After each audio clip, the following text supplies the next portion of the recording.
The very first thing we want to talk about is what are the option strategies that you can trade for small accounts. So with small accounts, one thing is that you may be limited in the number of strategies that you can trade compared to those with large accounts, but that is not to say you cannot be equally profitable or more profitable than those people who have large accounts and they're using those strategies that is specifically meant for large accounts. Definitely not true, right? So if you have a small account, you can definitely still be as equally profitable, if not more profitable than those people who have large accounts. So what about the option strategies that you can trade? So mainly if you have small accounts, the type of strategies you will be trade is pretty much defined risk strategies. And what I mean by that is that you do not have unlimited risk, which is actually good because those people who have a large account, many of them would actually trade those undefined risk strategies. For example, naked put, or some might even go for naked call, which is a very bad idea, right? Very disastrous idea. Never for you to even think about doing that, okay? So for small accounts, you're pretty much looking at the defined risk strategies, which is very good because if you're new to trading options in the first place, you do not even want to go near those strategies that have those unlimited risks in the first place. Okay, so in the world of small account strategies, you actually do have quite a number of choices, but for the purpose of this video, I'm actually going to only point out a few which I think is good for you if you're new to trading options or you haven't been trading that long and haven't gotten options to be profitable for you. Okay, so the very first strategy is the bull put spread, also known as the put credit spread. So this is one of the more popular strategies that a lot of people tend to use when they first get to know about options trading, and for good reason as well, because it is very simple and very straightforward. As you can see, the structure down here only consists of two legs. You sell one put option and then you buy a further out of the money put option, and this is where it actually caps your risk. That means to say you can actually decide how much you want to risk for this trade. If let's say you have decided not to risk more than $500 for this trade, then guess what? There's no way you can lose more than $500 if you put on this put credit spread based on this risk amount. So how do you actually make money from the bull put spread? So you make money from the bull put spread very similar to how most people are kind of tuned into when they are trying to make money from the stock market. And that is the stock itself or the underlying has to go up. But with the put credit spread, you have one added advantage over buying stocks is that if the market actually goes sideways, you can still be profitable as well, as long as it does not go too far down and then it also breaches your put credit spread.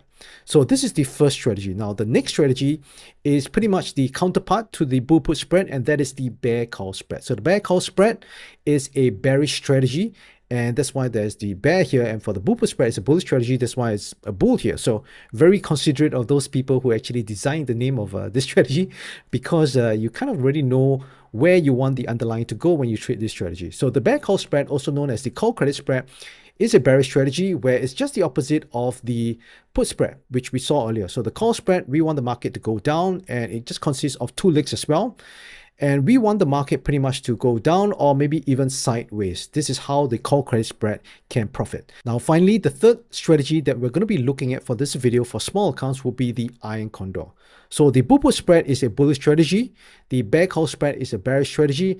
The iron condor is actually a combination of both of them, making this a neutral strategy. So the whole idea here with the iron condor is that we want the underlying, the stock that we choose, to be staying within a certain price range. This is how the iron condor can be profitable. So while there are more sophisticated strategies that you can go for, I would say at the start, especially if you are new to trading options or haven't had options trading work out for you so far, you want to hone into only one of these three strategies. And that's right, one of these three strategies, not to trade all three. Because one of the misconceptions that many people have when they're trading options is that the more strategies I trade, the more profitable I can be. And that cannot be further from the truth, because if you're really good at mastering one strategy, that actually is more than enough for you to grow your account very well. So you definitely do not have to put on so many strategies, and especially since you have a small account, you also don't have the luxury of putting on too many strategies at one time and then trading so many underlyings. So I would say out of these three strategies, we want to focus on one. So which is the one that we want to focus on? Well, the one that I would strongly suggest for you to focus on, at least at the start, would be the bull put spread. So you might be wondering, why the bull put spread? So there are a number of reasons for this. And the first reason is that it's actually very simple and easy to understand. So one of the things is that if you are new to trading options, you most likely may have come from the stock investing world or stock trading world, whereby you understand that you have to buy the stock and the market goes up, you make money. So for the bull put spread is pretty similar as well, very easily to translate into this strategy, because if the market goes up, you're going to be profitable as well. And as you know, generally the market wants to go up over the long term. Now, of course, not all stocks are going to be this way, right? Certain stocks, they just want to go all the way down, right? The moment they are incepted, pretty much going all the way one-way street to $0. But if you were to choose the right kind of underlyings, the right kind of stocks, generally you want to go up over the long term. And the put credit spread actually plays into that, because we also want the underlying to go up when we put on these strategies. And finally, the last and most important reason why we want to choose the bull put spread, at least at the start, is because there has been a lot of studies and statistics that have already been done on this strategy to show that the bull put spread can be net profitable over the long term. And this is something that's very important to understand, because options is very probability driven. It's based a lot on statistics and numbers. So the way that we want to trade options is really based off of statistics rather than what we think, what we feel, or maybe hearing somebody or maybe some YouTuber tell you that, hey, this strategy is doing well, I've been doing it for some time, hey, just do it, right? This is something that I always tell my students inside my mentorship program, is that you must always look at any statistics that is given. It's not enough for you to just hear somebody say that the strategy is good. You want to do studies into it and then go and find out whether there's some statistics that show you over the long term, this strategy can be profitable. And that's why we also want to look at the bull put spread for this very reason, because there has been a lot of statistics done already by the Tasty Trade team. So let me just show you some of the statistics that they have done. And as you can see over here, this is a statistics to show that the bull put spread is net profitable. This is a test to see the bull put spread, how has it done based off of two different management style, right? Around exiting at 21 DTE, or maybe if you hold it to expiration. Here's another long-term performance of the bull put spread. And as you can see over here, this one actually stretches a little bit longer. So I think it's a follow-up study of the one that you saw previously. And this stretch past to even past the pandemic. And it shows that there is a long-term edge. And this one as well, right? So as you can see, there has been quite a number of statistics already. So if the statistics have already shown that the put credit spread, the bull put spread, can be profitable over the long term, then why not just trade it? Now, there is one caveat that's very important to understand when trading the bull put spread. And that is not that the bull put spread will always be profitable over all the different types of stocks or underlying. Because certain stocks, certain underlyings is good for the put credit spread, but certain underlyings is just really bad. So all these studies that you've seen over here, these statistics down here, you can see these are all done on SPY, which is the S&P 500 index ETF. So what are the stocks and underlying can you put the put credit spread on that can give you a net profitability over the long term? Well, first of all, obviously you want to do it on SPY. As you can see over here, the studies have been already done on SPY, so we know it's going to be net profitable over the long term. But what about other underlyings as well? What other stocks can we choose to put the put credit spread? So for this is where we want to head on over to the Tasty Trade backtesting tool, which is a pretty handy tool for this, because with this, we're able to look at more statistics to give us an idea whether the strategy will actually be net profitable over the long term. So this is something that I do encourage you to do before you actually place a trade on. And that is to look at some studies, statistics, and even do some of these statistical studies yourself, like through some of these tools that I'm showing you over here. So this way, you actually have a better idea based on the statistics shown whether this strategy has a chance to be profitable over the long term.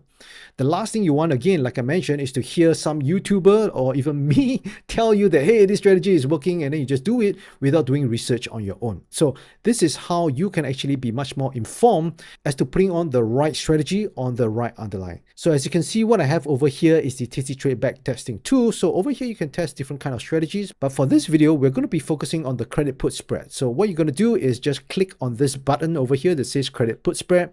And you can see that the strategy has been automatically populated for you.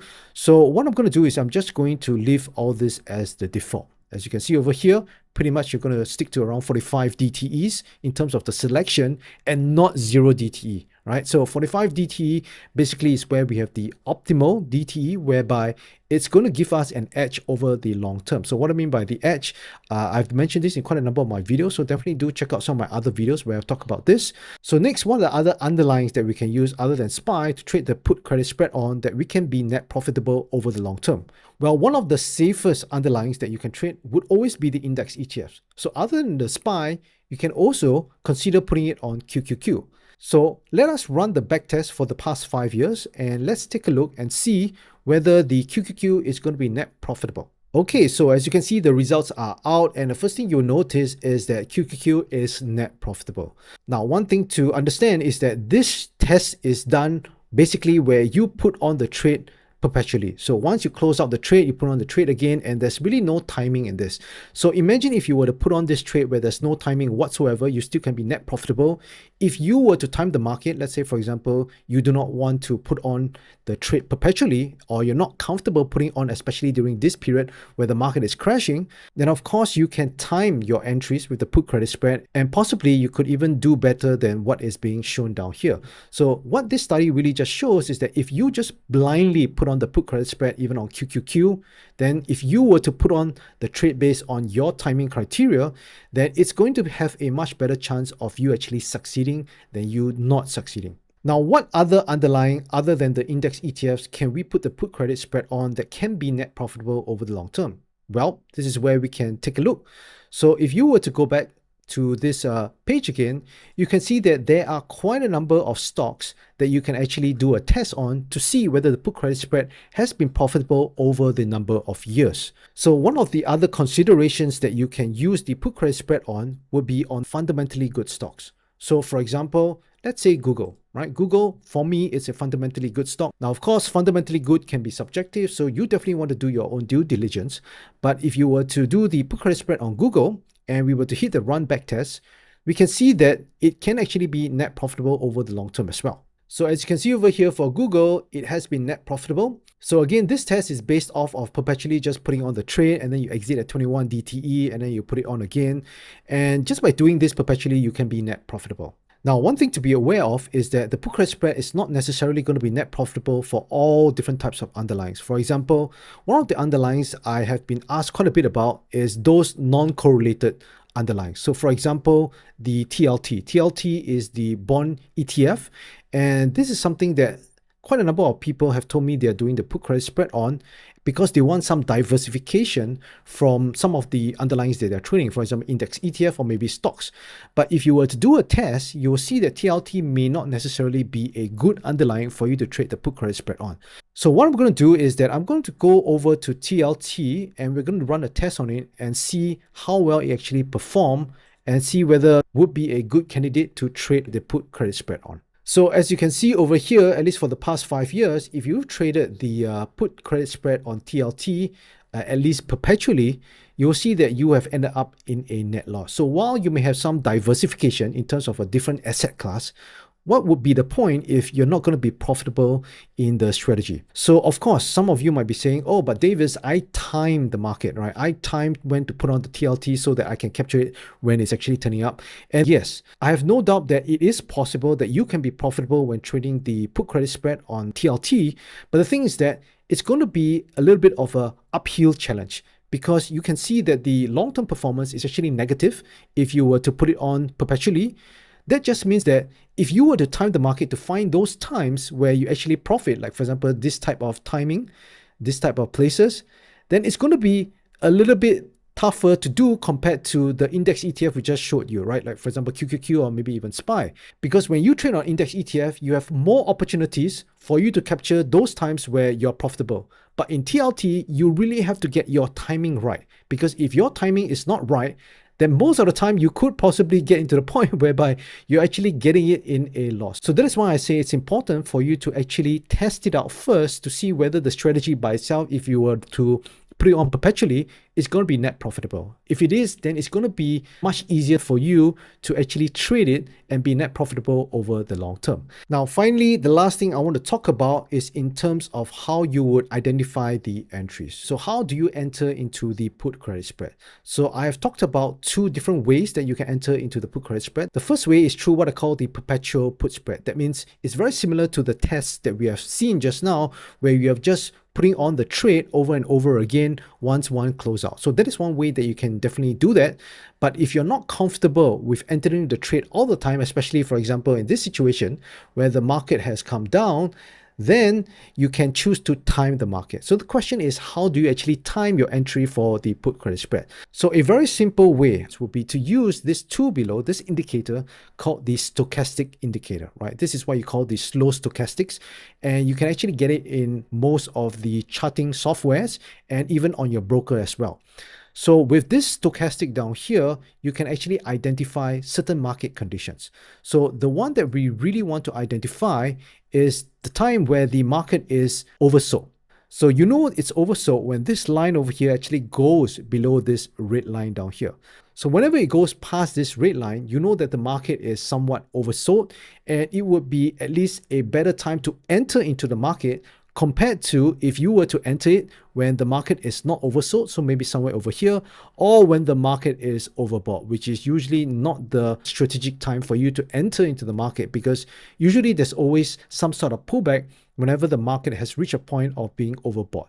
So this is a way for you to kind of identify entries. So what you want to do is that you want to pick the underlyings that you want to trade for the put credit spread, and then just solely focus on identifying all the oversold times on all of these stocks that you have in line for you to place the put credit spread. So as you can see over here, whenever we try and identify the oversold, usually there's some sort of a turn up where the market will go back up and then you can be net profitable. But of course, not all the time you're going to be profitable. As you can see over here, this is where the indicator has showed that it's oversold, but it just continues to be oversold. But eventually it did go up again. So one of the beauty about options trading is that we have some timing involved with the trade itself. So the days to expiration. So this is where you want to choose not those 0 DTE, because those are, I would say, a little bit much more volatile.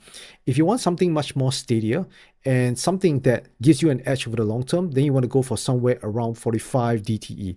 So this is where you can place the trades once it's oversold and then exit based on either once it's reached a certain percentage of profit, maybe 50% or whatever percentage that you feel comfortable with, or maybe just exit at 21 DTE as shown by some of the studies that done by the Tasty Trade team. So as you can see over here, down here it shows two different management style, right? At 21 DTE, you have a slightly better performance compared to holding to expiration. Now that is not to say you cannot hold to expiration, but if you hold to expiration, especially on individual stocks, then you could possibly get into an early assignment situation whereby the buyer of those options is going to exercise it and then you're going to be assigned the shares, and that can actually result in a margin call, because generally when you have a small account, you do not have the necessary capital for you to buy the underlying stock. So when you actually manage at 21 DTE, that means you exit at 21 DTE, you reduce the chances of you actually getting assigned, because during 21 DTE, at the point of time of exit,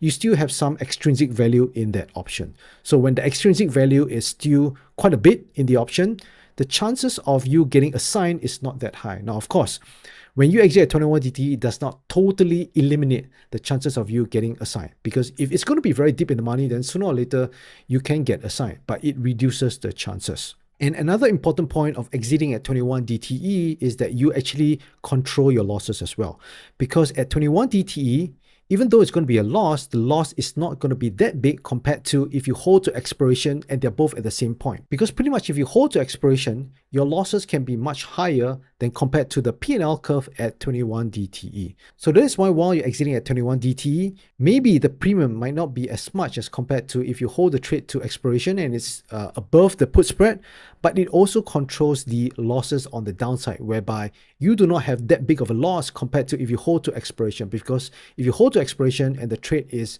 in a loss whereby the price is way below your put credit spread, then you're going to experience the max loss on that trade. So how you construct the bull call spread is generally you buy one call option, usually around at the money. So as you can see, this is the line down here that's denoting where it's at the money. All right, so anything that is above this line, this is considered in the money, and anything that's below is considered out of the money for the call side. So I generally like to construct it somewhere around at the money, so it can be somewhere around here, and then you can construct it just 5 points wide out. So over here, you can see that this is the construct for the bull call spread. And the max loss, as you can see, is not that much. It's only about $300. Your max profit is about $205. So you can see that if you have a very small account, you can definitely put on the bull call spread. Now, the other debit spread is the bearish debit spread. So the bearish debit spread is what's called the bear put spread. So the bear put spread, similarly, what you're going to do is you're going to buy one put option, and it's going to be always somewhere around at the money as well. And then similarly, you can go 5 points out. And as you can see over here, the max loss down here is only $161, and the max profit is around $339. So why do I say the debit spread is going to be suitable for those who have very small accounts, especially if your account size is only about $3,000 or maybe even $1,000? And the reason is because generally, if you were to trade the credit spreads, the premium strategies, you notice that the risk tends to be slightly bigger. All right, so in this case, you can see that, the max loss is about 161. You can construct about a 5-point wide spread. But if we were to go for the, let's say the put credit spread, a bullish strategy. So the put credit spread, usually we want it to be somewhere around 30 to around 20 delta, somewhere in between around there, right? Especially if you do not want that low of a win rate. So if I was to go, let's use the 20 delta one. If I was to construct the put credit spread using the 20 delta, so if I choose 610, I'm selling this put option and I'm buying the put option that's 5 points away, you can see over here your max loss is actually much bigger. The max loss is about 443 and your max profit is not that much. So this is one of the characteristics of a put credit spread. Generally, the risk tends to be slightly bigger than if you were to put on the debit spread. Now you can say that, hey Davis, for the put credit spread, I can actually make it 1 point wide. If I make it 1 point wide, you can see that the risk is so much smaller. And the answer is yes, you can. However, I don't really like this kind of construct because this construct tends to be much riskier compared to this if you actually put in the same risk per trade. That means you risk the same amount. So for example, if I was to compare this one, the risk is 443, and I compare this, and I want to make this to 443, what I would do for this is I would have to increase the contract size. So if I increase the contract size to the point whereby the max loss is similar, then you'll notice that this is going to be much more riskier than the one at 605. Why is that so? Because it takes lesser of a move down for you to go past the long leg, which is where you generally get into a much bigger loss. So that is why generally with a put credit spread, I do not like to go for very tight spreads. And if you were to take a look at some of the studies done by the Tasty Trade team, you also see that they don't really favor very tight spreads as well. It tends to be a little bit more inconsistent. So generally, I like to go somewhere at least 5 points wide if you want to construct a decent spread width for the credit spread. So similarly for the debit spread, I also want somewhere around 5 points wide. So if I was to construct the 5 points wide, you'll notice that you're going to have much lower risk compared to the put credit spread. Now, if that's the case, you might be wondering, Davis, then why don't I just fully trade the debit spread? Now, first of all, the answer is yes, you can actually fully trade the debit spread if you do not mind just trading the debit spreads alone. But the thing that you need to realize is that there is just a trade-off. So the trade-off with debit spreads versus credit spreads is that debit spreads, they tend to have lower win rates compared to the credit spread, because usually for the credit spreads, you're constructing it out of the money, whereas for debit spreads, we're usually constructing it at the money. So if you construct one that's at the money, let's say for example, I choose 635 and 640, you will see that the win rate is not as high as the credit spread. As you can see over here, the pop is only about 47%. Now, some people like to go out of the money. Now, out of the money just means that you're shifting the whole thing further out of the money. And this is one of the things where a lot of beginners tend to do, they like to do, is because you can see over here, the max loss is much lesser, and you can get a better risk to reward because your max profit is going to be much more than your max loss. However, I don't really like this strategy, mainly because you can see the pop is very low. So yes, your risk to reward is going to be higher than at the money, but your win rate is going to be very low. And a lot of people, they just cannot handle this win rate because psychologically, we all want to win. And if you have a win rate that's 28%, that means you're going to have a very long losing streak. And if you were to see some of the videos that I've shared previously where I show you the losing streak table, you can see that the number of losses in a row based on the 28% is going to be very long. So that means you can have like 5 to 7 to maybe possibly even 8, 9 or 10 losses in a row. And not many people can actually handle that. So while the risk to reward is actually, much better than at the money, this is where a lot of people is going to struggle trading the debit spread. So that is why I would suggest just go at the money, and you're going to have a pretty decent risk to reward, at least better than if you were to trade the credit spreads. Now, the next thing that you might notice, let me just shift my face over here, is that when you are doing the put debit spread, the risk reward is actually better. So you can see this is 5 points wide. I just do it at the money. And the max loss is 295, the max profit is 205. So the max loss is slightly bigger than the max profit. But if I was to construct the put debit spread side, and I was to go about 5 points wide as well, you notice that the max loss over here is much lesser than the max profit. In fact, the profit is about 2 times more than the max loss. So why is that so? Well, the answer is because of what's called the put skew. So when you have a put skew, you generally have this effect over here. Now, if you have a call skew, the call skew is basically the opposite. That means you're going to see this kind of risk to reward, but for the call debit spread. And then the put debit spread is going to be worse, right? So it's going to be similar to what we see on the call debit spread here.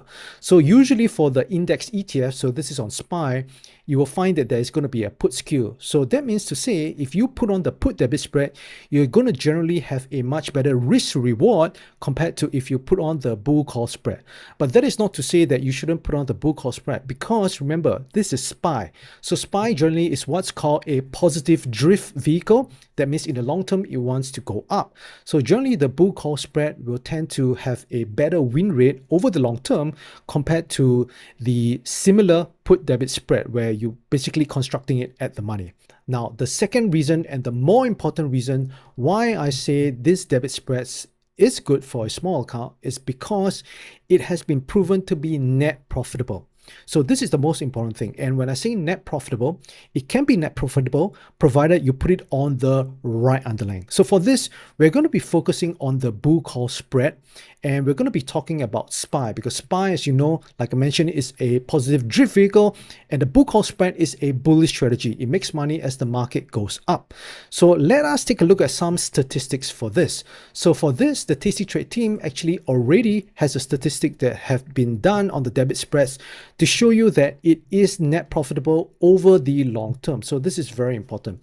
Any strategy you plan to trade, at least take a look at some statistics and even do some backtesting of your own if you can, to give you an indication that the strategy can actually do well over the long term before you start trading it. So definitely do not just hear somebody saying that, hey, they made a lot of money, just put it on. But rather, let's take a look at some objective studies. So over here, you can see that the study down here is done on the SPY 2005 to present. So I think this study is until around 2017, and it's based off the 45 DTE options. So as for the debit spread, how they constructed it is that they bought the long 60 delta, right, for both the put and the calls, and then they short the 40 deltas for the put and the call. So if I was to go back to the option chain, you will see that the 60 delta is actually much more deeper in the money, right? It's basically this, and then the one at 40 delta is somewhere around here. So the Tasty Trade team, what they do with this test is that they construct one whereby the at the money is somewhere in between these two strikes, right? So for this, you actually have a slightly higher win rate than the one I constructed earlier just now. So if you will take a look at the win rate, you can see the pop is about 50%. Whereas the one which I just shared earlier, which is somewhere around here, this one is about 47%. So it's slightly off. So you can actually construct the long leg to be in the money if you want to, but it's not too necessary. In this case, I think somewhere around at the money, that's fine as well. And I'm going to show you also the results for this one later on. So first, let's get into the studies. So what they did is that they compared the management. So there is one where they exit at 50%, and the other one they just hold all the way to expiration just for the max profit. So let's take a look at the result. So you can see that they did the test for both the put spread as well as the call spread. And at the end of the day, after all the results are out, the put spread is negative, right? Take a look at the average P&L over here. So the average P&L just tells us over this study whether is it net positive or is it a net loss. So the average P&L, you can see down here for the put spread, it is in a negative, and it makes sense as well because SPY generally is a positive drift vehicle. It just kept going up. So obviously in the long term, the long put spread is not going to be profitable. So this is one strategy for the put spread. You do not want to always keep putting on. Right. So how the study is done is that they put on the trade once it reached the criteria of either expiration or 50% take profit. The trade is being closed and they open a new one again. So there's always a trade that replaces the closed trade. So it's always considered in the market. So it's considered somewhat perpetual in a sense. So this shows you that you do not want to have a perpetual long put spread because the market is going to go up over the long term. You're going to be overall a loss. Now, what we're going to look at is the long call spread. So I have it highlighted here in the green box. So let's take a look at the win rate. So the win rate, you can see, is actually higher than what the theory actually suggests. So over here, the theory suggests even the 60 delta one. Over here, let me just move it over here, my face. You can see that the pop is about 50%. That's the win rate. So why is it that the theory suggests is 50%, but then when they did the study, it actually shows a much higher win rate? And the answer is because during the period that has been tested, it has been mostly bullish for the most part. So in a very bullish environment, you're going to have a higher win rate compared to what the theory suggests. So naturally, if it's going to be in a bull market, which is what the S&P 500 generally is in most of the time the market just goes up. It's in a bull market, you're going to have a higher win rate.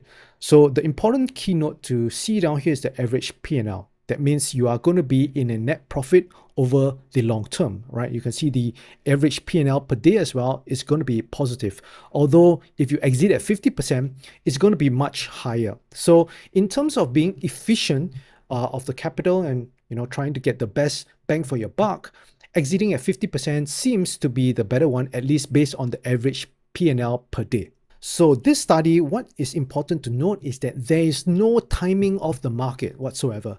That means they didn't say, all right, I'll take a look at the stochastics. If it's oversold, then I put it on, or they look at technical analysis or maybe support and resistance. They did none of that. This is a pure statistical study of just putting on the trade over and over again, regardless of what's happening in the market. There can be, economic news, there can be crash, there can be the tariffs, whatever. They're just putting on the trade.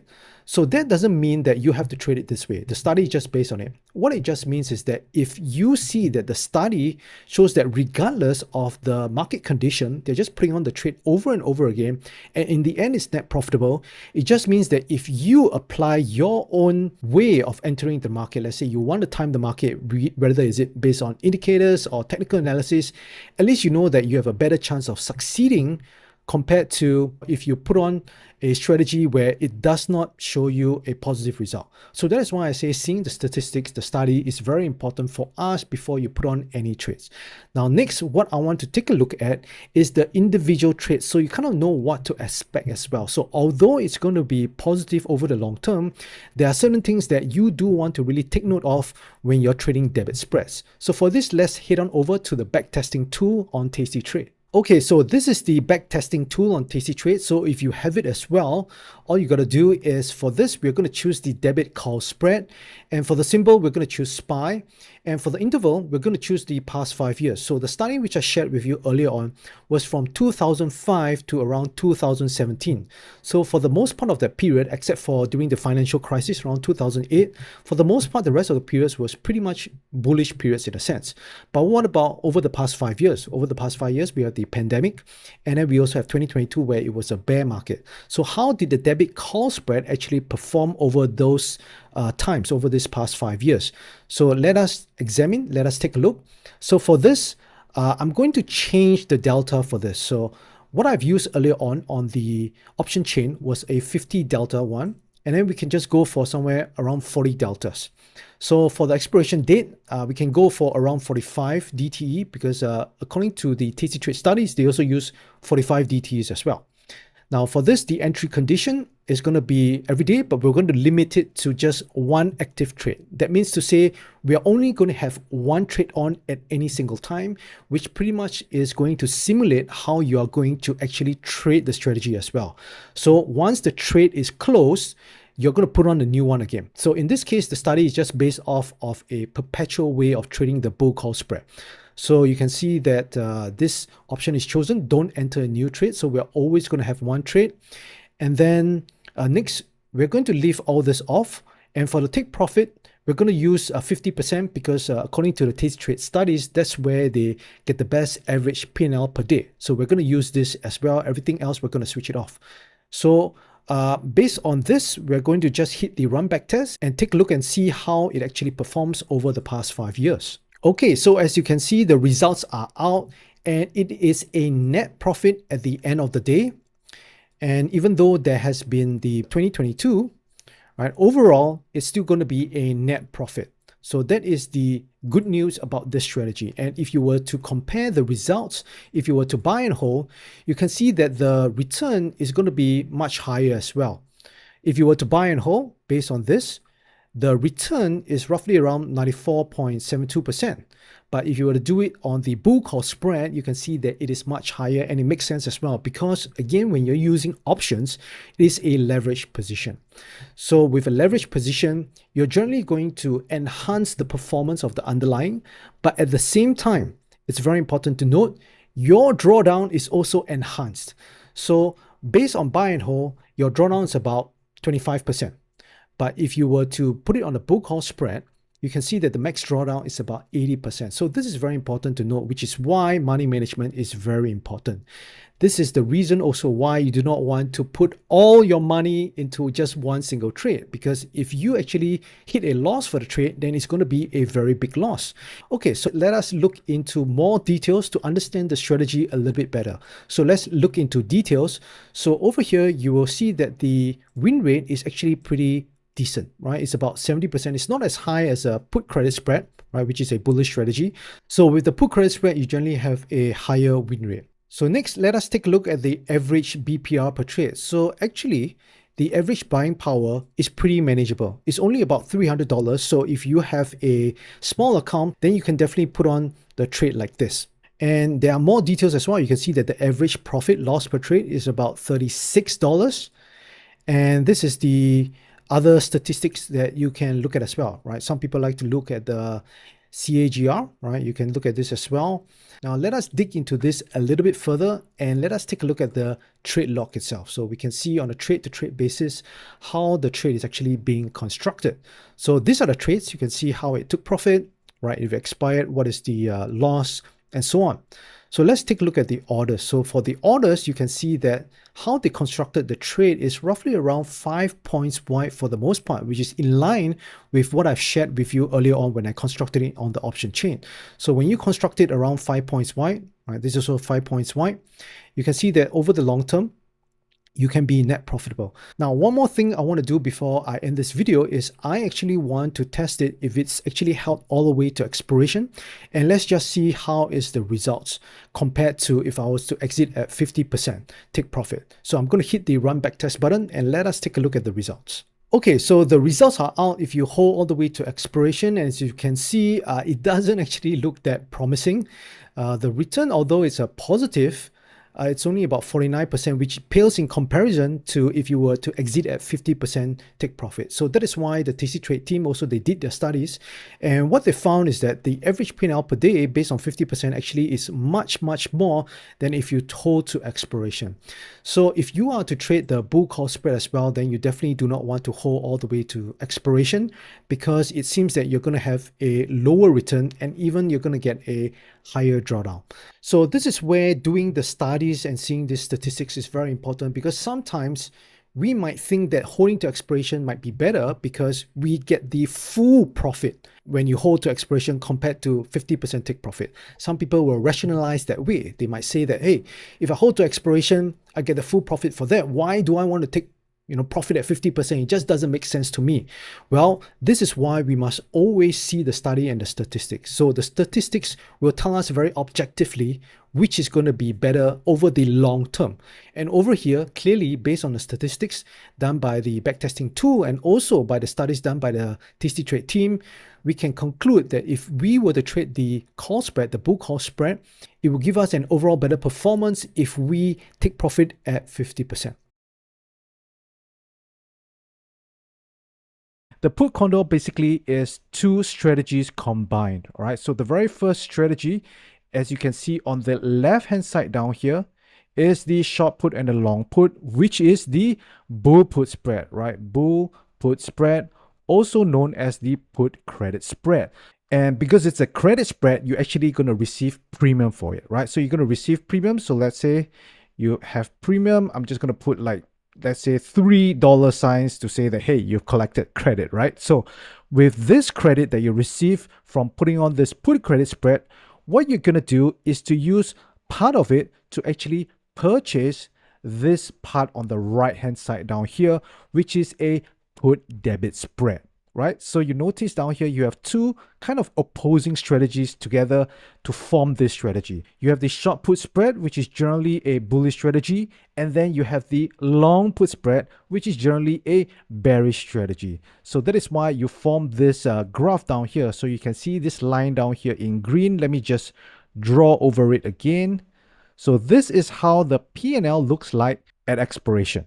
So one thing you will notice is that there's actually no risk to the upside, right? That means to say if the market rallies all the way to the top, so this is where the current price is. If the market goes all the way up, so you can see down here, this is the price scale, right? So the current price is around 500. If the market goes up to 510, 20, 30, there is no risk. So this is slightly different from the iron condor, which many people trade as well, which they are used to, right? For the iron condor, you have risk to the upside, right? So it's a mixture of call options and put options. For this strategy, we're only using the put options. So with the credit that you receive, you need to purchase this put debit spread, this long put spread, and you want the cost to be lesser than whatever credit you receive. So if you receive a credit of $1, then you want to purchase this put debit spread for less than $1. So if you purchase it for less than $1, that is how you can get no risk to the upside. So that is why this strategy is actually pretty good, because it also has a pretty high win rate. Now, the next thing I want to share with you before we go on to the option chain is the put Condor statistics, right? So as you can see down here, if you were to put on the strategy for at least 100 trades, so this is the last 100 trades statistics.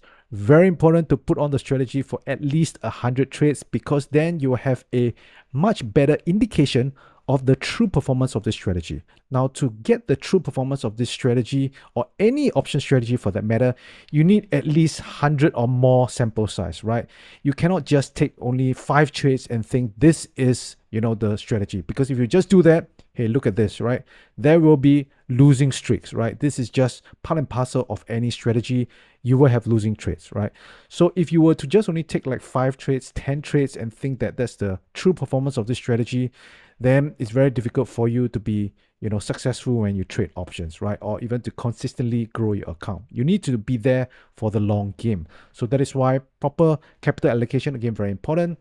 If you put it past that losing streaks which you have down here, right, this losing streak, if you go past it, you continue to put on the trades, then you will start to reach a point where the probability will start to reach its true probability. So in this case, you can see the win rate is roughly 91%, right? So I won't go through the rest of this, but overall, what you need to know, this can be a profitable strategy, but again, comes down to the mechanics, how you put it on. So how do we actually put on the put Condor? Let's get to the option chain right now. Okay, so this is the option chain on the Thinkorswim web platform. Now, whichever broker you're using doesn't matter, because most of the option chain should look pretty similar. So the very first thing we want to look out for is the DTE. DTE is basically the option expiration date, days to expiration. So as you can see down here, there are quite a number of choices to choose from. So let me just get my marker out here. So as you can see, there are so many dates to choose from. So which one do you choose? So for me, my preference, if you have been a follower of my channel for quite some time now, you know I like to go around 45 to around 65, 70 days like that, because that's where we have an edge, right? The edge again is where the realized move is most often time lesser than the expected move. Again, if you're new to my channel, first time you're watching my video, just go to my channel and look for the video, the #1 secret to becoming consistently profitable trading options.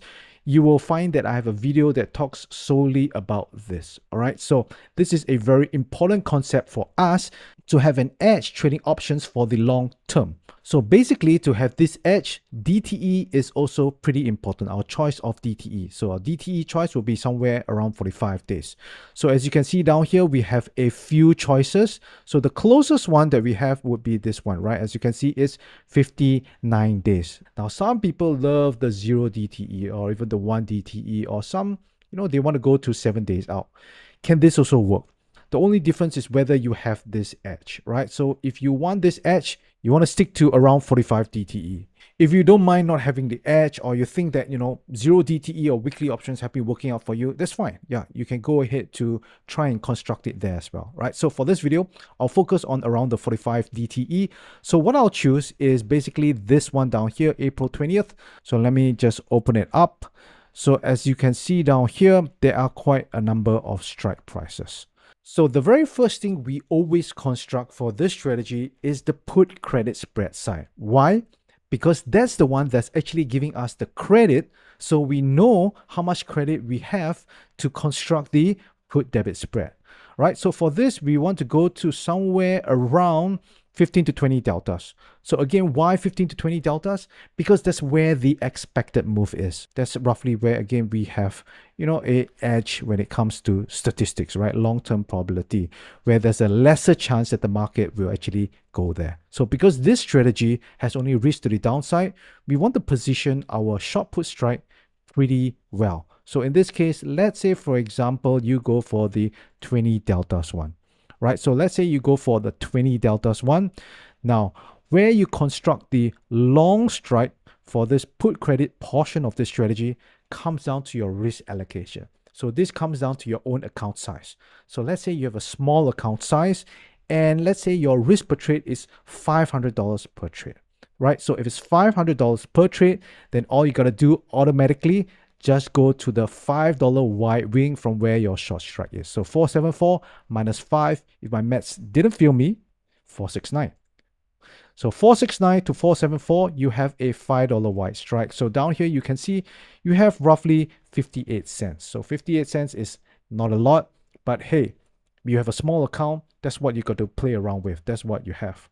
So now that you have constructed the put credit spread side, we want to construct the debit side, right? The put debit spread side. So this is where we will go all the way to around where at the money is, right? At the money is basically, you can see on your option chain, there is the darker shaded one, right? Or a different shaded one from the one that is out of the money, right? So again, depends on your option chain, the broker you're using, but you can see down here, this is where it's in the money, right? To confirm, just look at the price at the top, right? The price at the top down here, oops, you couldn't see that. Let me hide that.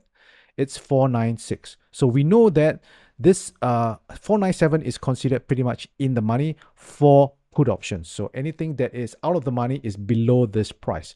So what we want to do is select our put debit spread somewhere below down here. And where we select it, again, depends on how much credit you have to play with. So let's say, for example, let us try this one that is just right at the money, that is out of the money.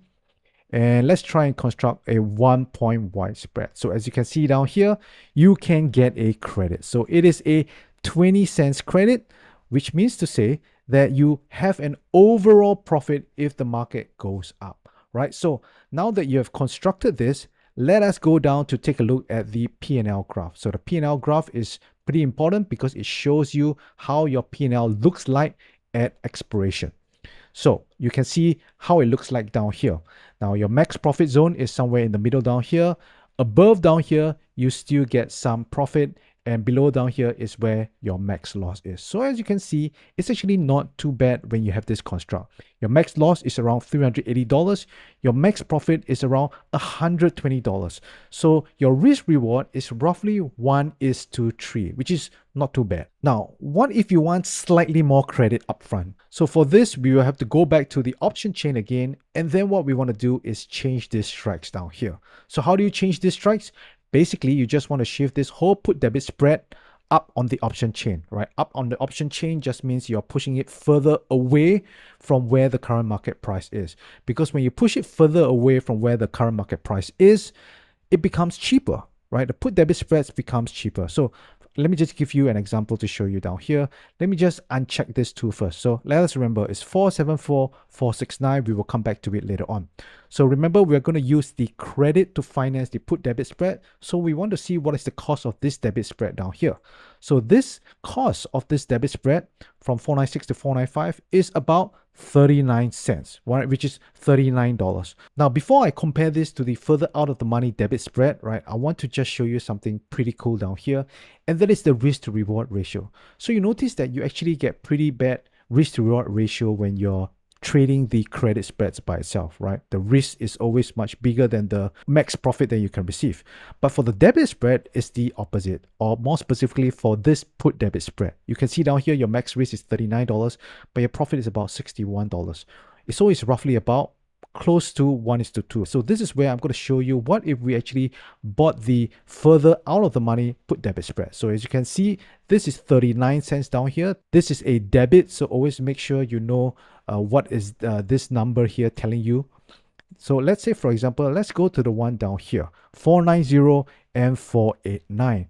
So if we buy this put debit spread now, you notice now it's cheaper. Now, because it's cheaper, we actually have a better risk to reward ratio. So take a look at this, right? So your max risk right now is $29, but your max profit is $70. So all of a sudden now this is slightly better than a 1:2, right? It's a 1:2 point something, right? Maybe 2.5, close to there.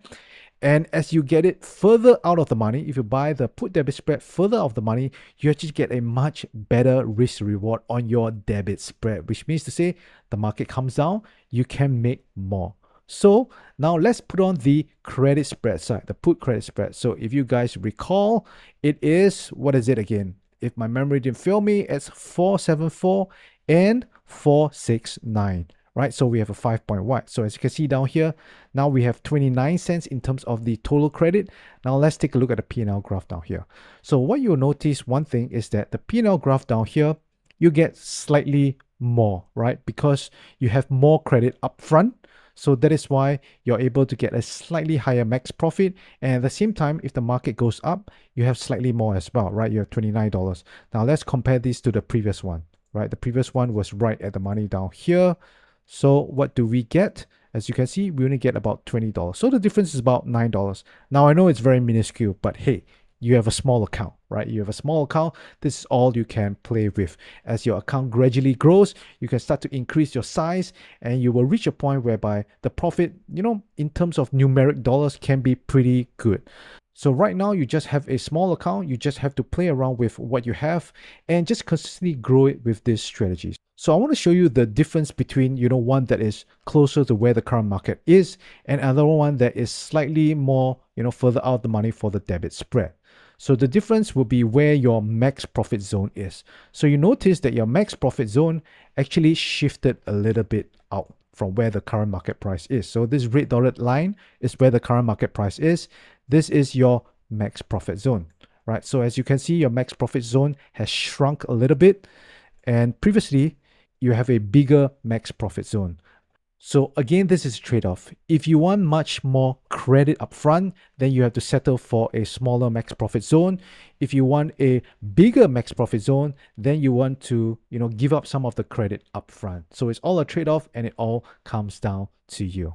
Now, what if you have a slightly larger account that you can risk more? Then, hey, all you got to do is just adjust the put credit spread side, right? So let me just remove this again and let's construct from scratch. So again, let's just use the same example as just now, 475. So now instead of 4 points wide, what you could do is stretch it to however much your risk is. So let's say you have a slightly bigger account, you can reach up to $1,000.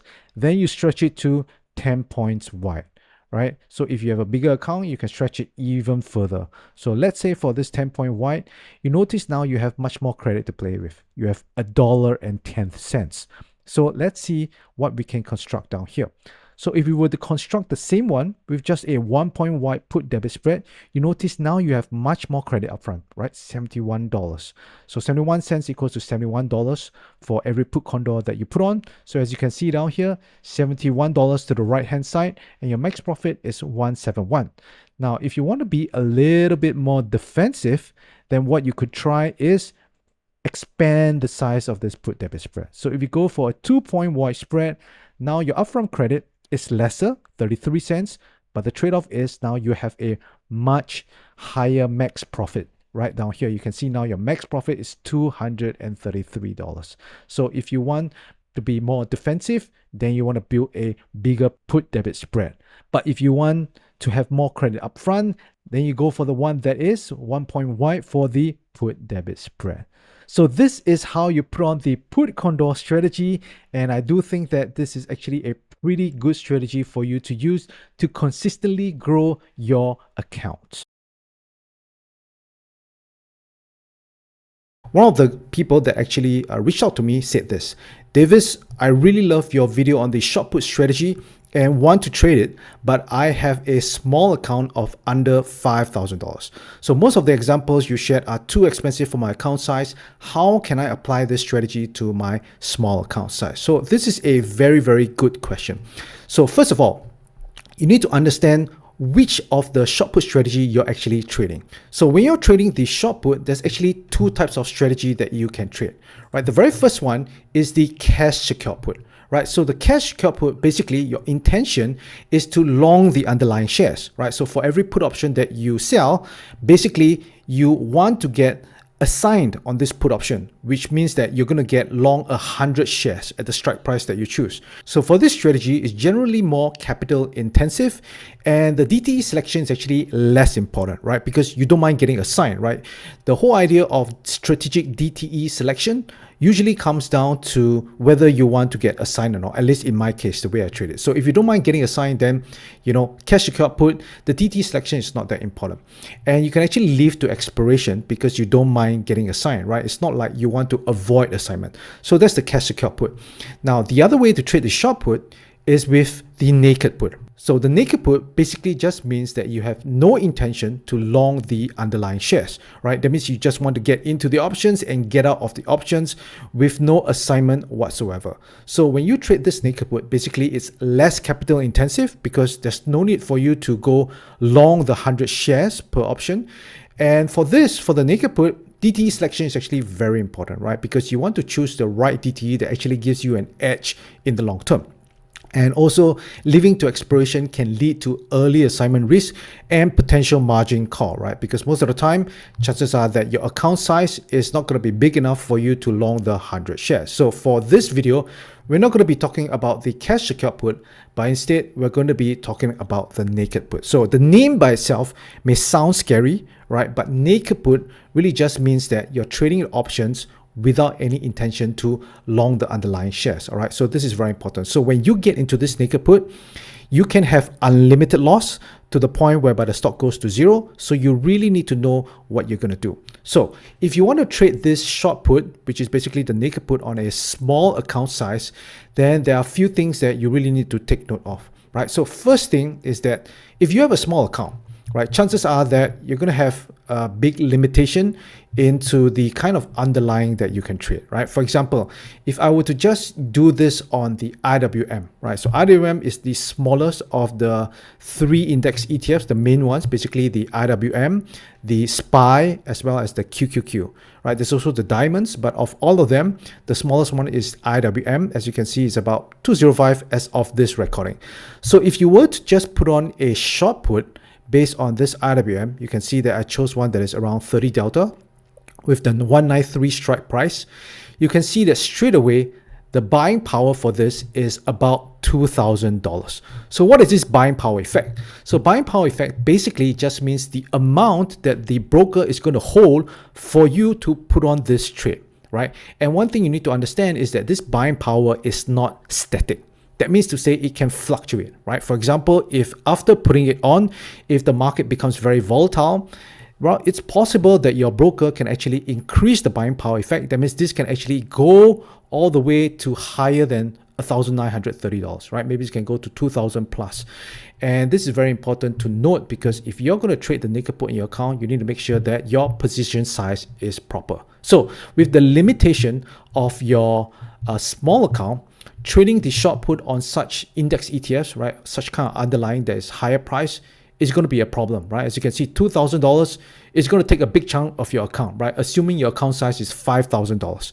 So one thing you can straight away do actually is to turn it into a put spread, right? You can see down here, we still have the 193 strike price, but then now we're going to buy a further out of the money put option, which is at 187. So what you have done down here is that you've actually limited the risk on this trade, right? So as you can see down here, your buying power effect is actually now much lesser.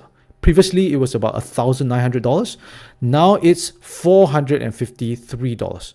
So you can see that just by buying that put option, you are able to sort of trade the put strategy, right? But the problem is that this is a put spread and not exactly a short put.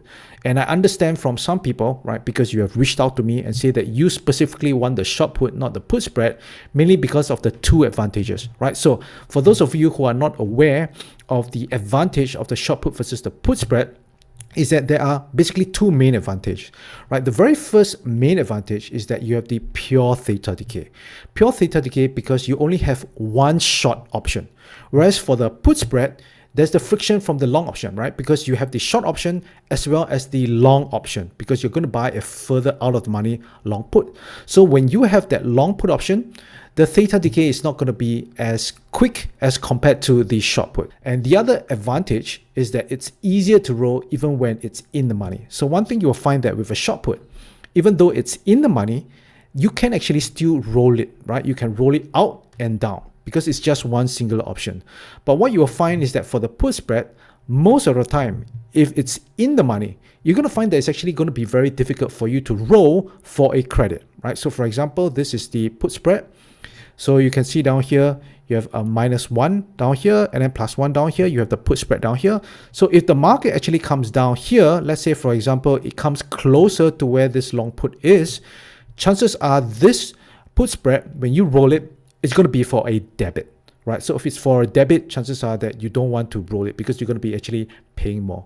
Whereas for the short put, if you just have this short put alone, and same thing, if it goes down, you will find that actually you are able to still roll this for a credit, right? You can still roll out to a further expiration date and then roll down the strike price as well, and trying to find one where you can get a credit. So that is why, quite a number of people have mentioned that, yes, I understand that the put spread is much more safer in a sense, because, if the market crashes, you still only lose whatever you reach at the start. But at the same time, they want a short put because they want to get a quicker profits, right? So if you talk about quickness in terms of profit, short put will be always faster because there's no friction from the long option. At the same time, it's also easier to roll. So this is where a lot of people want to do this, right? Whenever it's in the money, they want to keep rolling out and down until the point where the market eventually recovers and go back up, and then they're going to be profit on the whole position. So I understand this point. So what we're going to do is that we're going to try and cater this short put strategy just for the small account.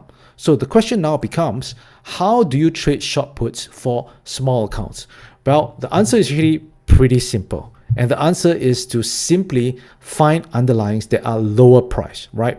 Maybe, for example, under $50. Because remember, when you put on the short put, you need to identify what is the buying power. Basically, what is the amount that the broker is going to hold for you to put on the trade. So if you're going to do it on IWM, for example, like I showed you earlier, you can see there is such a big amount, right? So there's no way for you to put up this short put on a small account.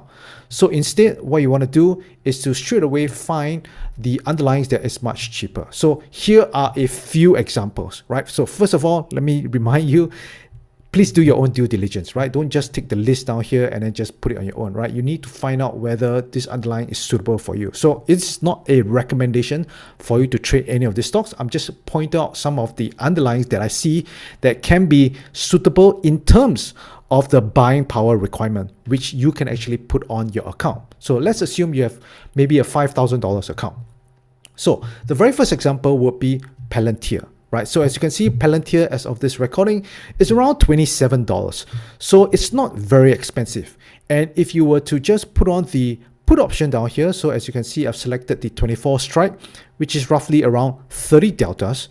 You can see that the buying power is only $240, which is not too bad. So if you have a $5,000 account, you can definitely put on this trade. Or maybe if you even have a smaller account size like $3,000, you can definitely still put on this trade because you can see that the buying power is not that much. Now, another example would be Ford Motors, right? So the ticker symbol is F. As you can see down here, Ford is even cheaper, right? At this recording, Ford is only roughly about $9.87. And the strike price that I've chosen is $9. So again, roughly about 30 deltas. And you can see for this, the buying power that you need to put on this trade is only $111, which is not so much, right? So if you have a small account, definitely you can put this on. Now, the next one is Pfizer. So ticker symbol PFE. As you can see, Pfizer is roughly around $30. So pretty similar to Palantir. And if you were to put on the strike price of 27.5, delta roughly about 21, then you can get a buying power of roughly $361. Again, it's not that much, right? All this buying power you notice is under $500. So it's very simple for you to put on this short put if you want to. But of course, do not just put on this short put just because, you know, it's a cheap underlying. You still have to find the right setup and have proper risk management, which I'm going to share with you in a later slide later on. Now, here are a few other examples. Now, this is for the index ETF. So stocks can be a little bit more volatile. So if you're the kind of person that, you know, want slightly less volatile underlying, then you can go for the index ETF, right? For example, one of them is GDX. So GDX is the Van Eck Gold Miners ETF. You can see down here, using the strike price of 34, you have the buying power of slightly above $500. You have the GDXJ, which is the Junior Gold Miners. So same thing as well. The strike price of $39, you get, you know, the buying power of roughly $535. And finally, SPLG. So SPLG basically is S&P 500, right? It's the same as SPY, only that this is much, much cheaper, right? As you can see, this is only about $61. So for example, if you want to trade the S&P 500, but then, you know, SPY is way too big, you can actually consider this SPLG, because if you put on the 58 strike price, you can see that the buying power is about $580. So definitely much more suitable if you have a small account and if you also want a safer way, you know, to trade these short puts. So one thing that you'll find is that with some of this underlying, the spread can be pretty wide. So as you can see down here, the spread is $1.25 to $1.75. So it's pretty wide. Down here as well, you see $1.50 to $2.05. So this is one thing you need to take note of if you were to choose some of this lower price underlying. All right, so let's get into the actual steps of how do you put on the short put strategy for small accounts. So step number one is to build a watch list of low price stocks and index ETFs, you know, preferably under $50, because that's where you are able to have the short put whereby the buying power is, you know, manageable, right? Basically under $500. Now, the second step, now that you've already built a watch list of all these low price stocks and index ETFs, what you want to do is to go through each of them, right? Go through each of them and try and find the ones that are in an uptrend, right? So as you can see down here, this is an underlying that is pretty much in an uptrend, right? So how do you identify an uptrend? So basically, uptrend will have this characteristic where it's forming these waves, right? Basically, it will form higher highs and then higher lows. So once you've found the underlyings that is in an uptrend, now this is where you get into step number 3 and you add the indicator that's called the stochastic oscillator, right? So the stochastic oscillator basically is an indicator that kind of tells you whether the market is in an overbought or oversold condition, right? So as you can see down here, I've already attached this stochastic oscillator at the bottom down here. So basically what you'll see is that if this blue line goes above the red line at the top, then this is what is called overbought. But if it goes below the red line at the bottom, then this is what is called oversold. So what we want to look out for when we are trading the short put is for the oversold signal to come out, right? We want to see that the squiggly line is below this red line before we decide to enter into any trade, right? So this is where you want to put more odds in your favor. Now, that is not to say that after it's oversold that the market is immediately going to bounce up, right? We never know, right? Because oversold can go a little bit more oversold and the market can still continue to go down. What's important, again, like I mentioned all the time, is that we are basing it off probability. And if you were to think about it from a very strategic point of view, which is much better for you to enter? When the market is overbought, do you enter the short put when it's overbought, when the market is going up, or when the market has already gone down quite a bit and it's oversold and there's a likely chance that there can be a bounce, right? So most likely you want to enter the short put when it's oversold. So once you've already identified the underlyings that is oversold, you get into stop 4. This is where you also want to identify support levels, right? So again, support levels are places where you can see that the prices have bounced off and you can see that maybe there's a chance for the price to go up again. So again, we're just adding more things into our favor, right? Adding the odds in our favor. So this way, at least every trade that we put on, at least there's a greater chance of it working out than it does not. But that is not to say that you won't have losers, all right? So just remember that losses will come. It's inevitable. You just have to make sure that when the losses come, you manage them properly. So once you've identified the support levels, then this is where we get into step number 5, and this is where you enter into the short put, right? So what we want to do is we want to identify the strike prices that is below the support down here. So let's say, for example, if you know that the support is around $30, right? So let's say the support is at $30, then you want to go for the strike prices that is below $30, right? So if you're a little bit more bullish, then you can probably go for the short put strike price that is just below the support, right? So if you go for one that's just below the support, what you're going to find is that you're going to get higher premiums, but then your probability of profit is going to be lower, right? So this is always a trade-off. But let's say you're a little bit more conservative, right? You don't want to go for one that is close to the support level. You want to play it safe. You want to go for a further out of the money put option. So in this case, what you will find is that you will have lesser premium, but you're going to have a higher win rate, right? So this is always a trade-off. So which one is better? There's not one that's better. It really all comes down to you. So you just need to understand that as long as you place the put option below the support level, then at least you've already stacked the odds in your favor. Because remember, number one, we have the market trending upwards. So this gives us an indication that there is a likelihood that the market can still continue to go up, right? And secondly, we also have the stochastic oscillator that is telling us that it's currently in an oversold condition. So the market has already sold off quite a bit. That means it could reach a point whereby, it's a little bit exhausted to the downside and then it can come back up. And finally, thirdly, we also have this support level down here. So this support level gives you an added chance that, if the market actually comes down to this support level again, there's a chance that it could bounce back up. So with all this in place, and you also have the short put that is below the support level, you should be able to find such kind of setups that gives you, pretty high probability of entry. So now that we've already gone through this last step of entering into the trades, let's get into the most important one, which is step number 6, that is the exit tactics. So this is where quite a number of people really fumble and panic, especially when the market really crashes, right? So you really need to know what to do, especially with a short put. Remember, right now with a short put, this is a naked put. There is no protection to the downside from a long put option, right? There's no long put, so it's not a put spread. So in this case, you really need to be very sharp as to how to manage it if your put option is in a loss. So first of all, let's talk about what if this put option is in a profit, right? So if it's in a profit, it's actually pretty simple, right? This is where a lot of people will probably also know how to manage. So there are a few ways to do this. Number one, you can just exit at 50% take profit, right? So 50% take profit is basically just half of the credit that you receive. So for example, if you receive say $2.50 for this credit, what is the take profit of this, right? Basically, the take profit of this would be at $1.25. So a lot of people do get confused because when you're new to trading, options, especially selling options, you need to understand that what you're doing is that you always sell at a higher price and you want to buy back at a lower price, right? So if you sell it at $2.50 and you buy back at $1.25, then you're actually in a profit of $1.25. So per option contract, that is $125. But if you see the option price at the point of time is above $2.50, so let's say, for example, it's at $3.50. So what this is telling you is that your trade is in a loss, right? Because you sold it at $2.50, but if you were to buy back at $3.50, this is actually going to be a loss of $1, which is $100 per option contract.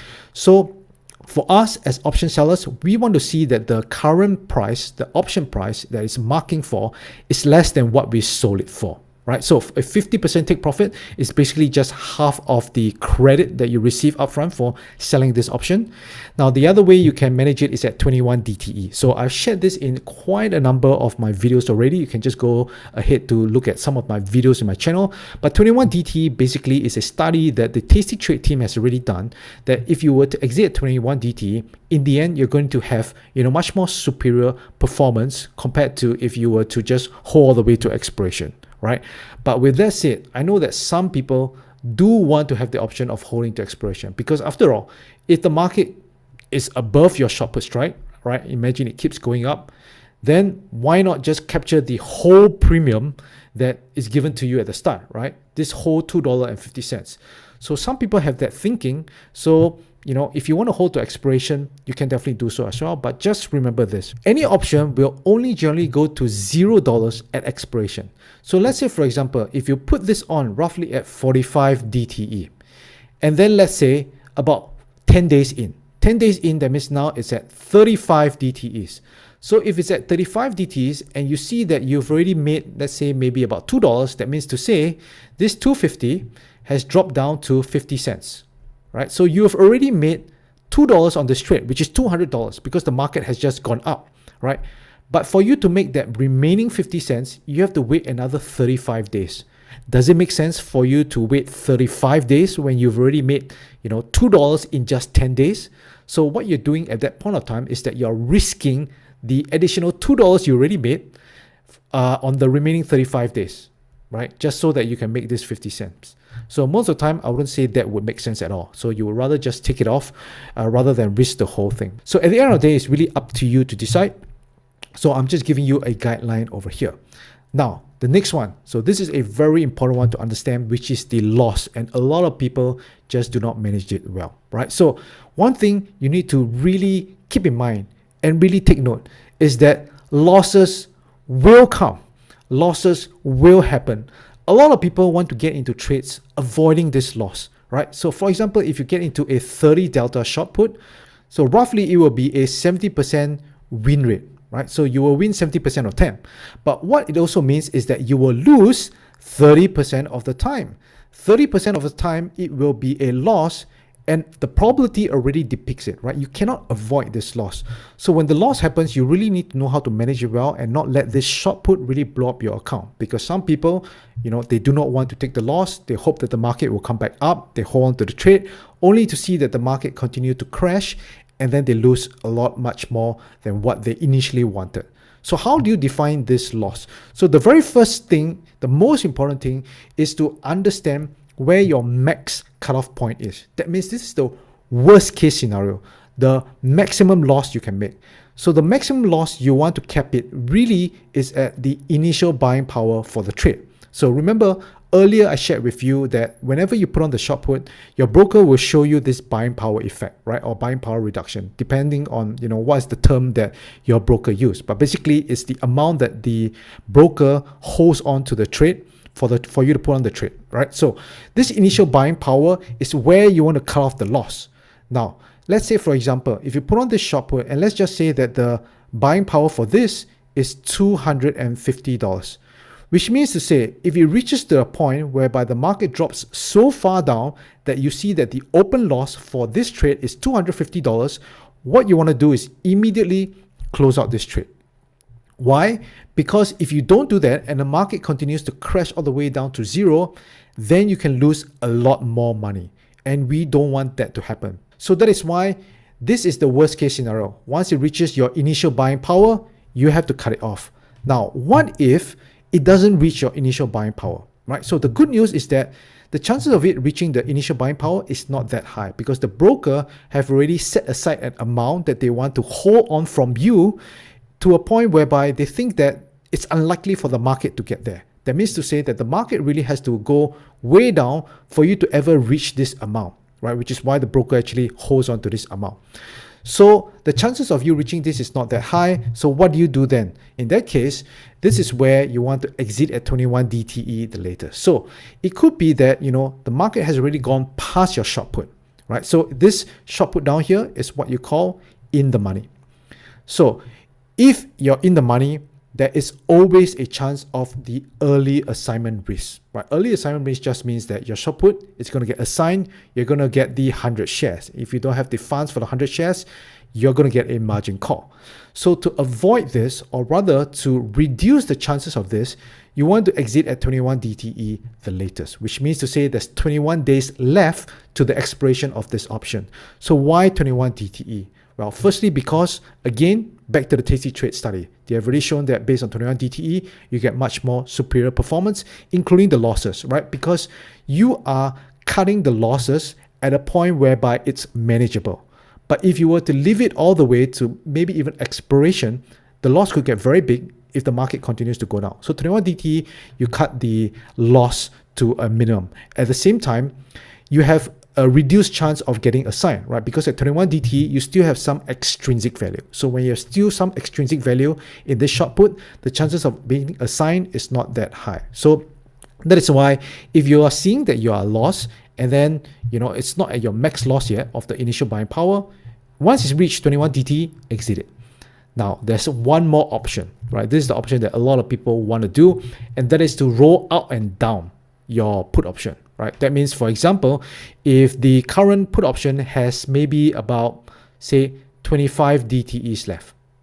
So what you want to do is that you roll it out to a further timeline, right? So maybe you go to the next 45 DTE.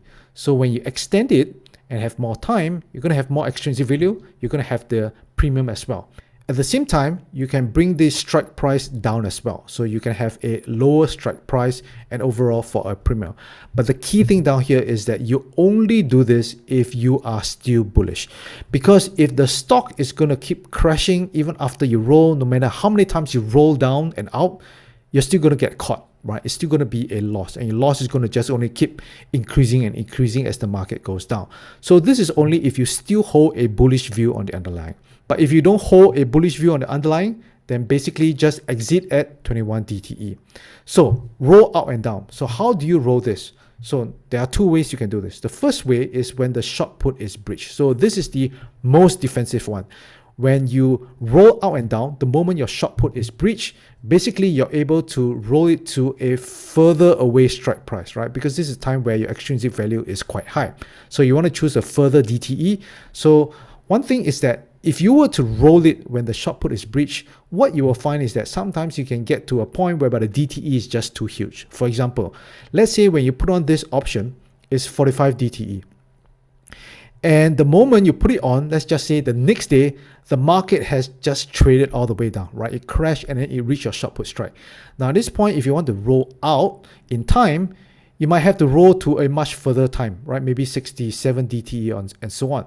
So now you've gone much further in time, which also means that the theta decay is not going to be that high as well, because theta generally tends to decay much quicker as the days to expiration, the DTE becomes lesser and lesser and lesser. So 67 is still quite a bit.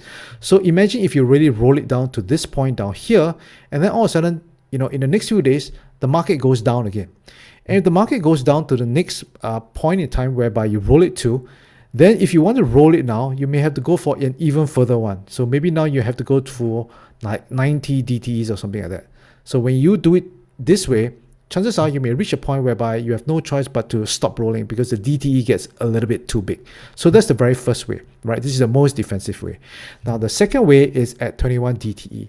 So that means you don't care what the market is doing, right? As long as the market does not reach the initial buying power for the trade. That means the max loss cutoff point. If it doesn't reach there, you just wait until it's 21 DTE and see where the market is, right? Let's say if the market is somewhere here, then this is where you try and roll it again. So you roll up and down.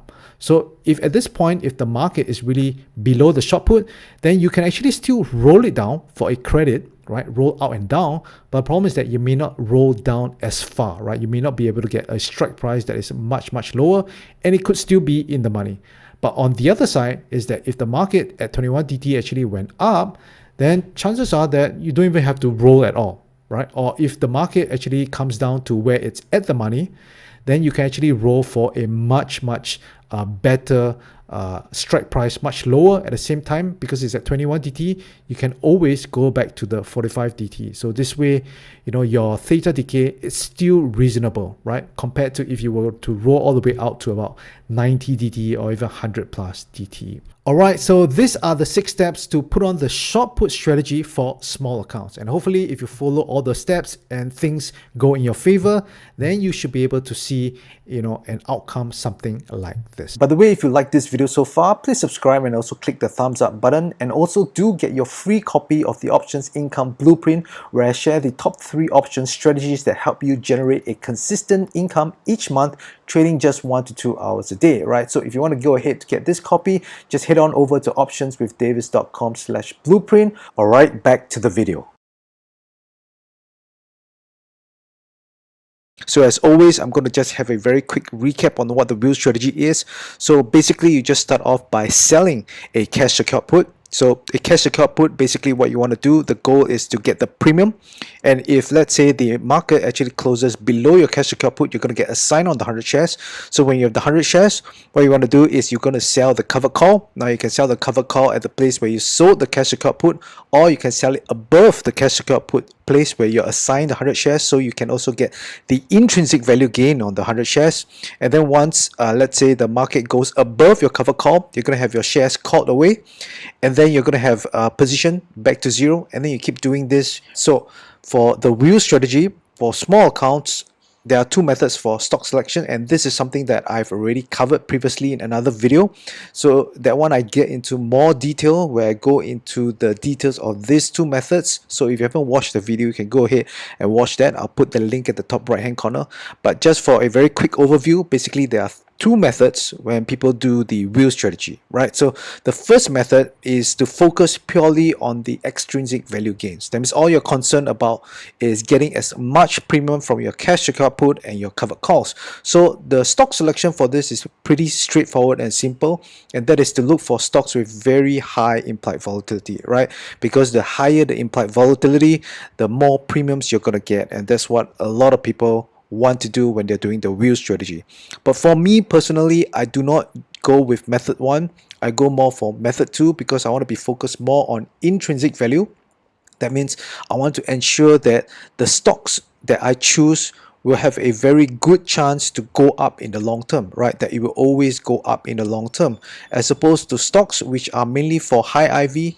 They could be like your AMCs, right? They will go like all the way up, then all of a sudden they will just dwindle down there, and there's no prospects of whether it will go back up to the highs, right? So if you were to get into a cash secured put somewhere here, and then you got a sign, you're not sure whether the market will eventually go up, right? It's a question marks, because a lot of these companies, they are not profitable yet. So if they're not profitable, we're not sure whether is the market going to, continue buying this stock to push it up. At the moment right now, it's still uncertain. But whereas if I go for stocks which have strong fundamentals, then there is a higher chance that the market will always make higher highs and even survive past crashes, right?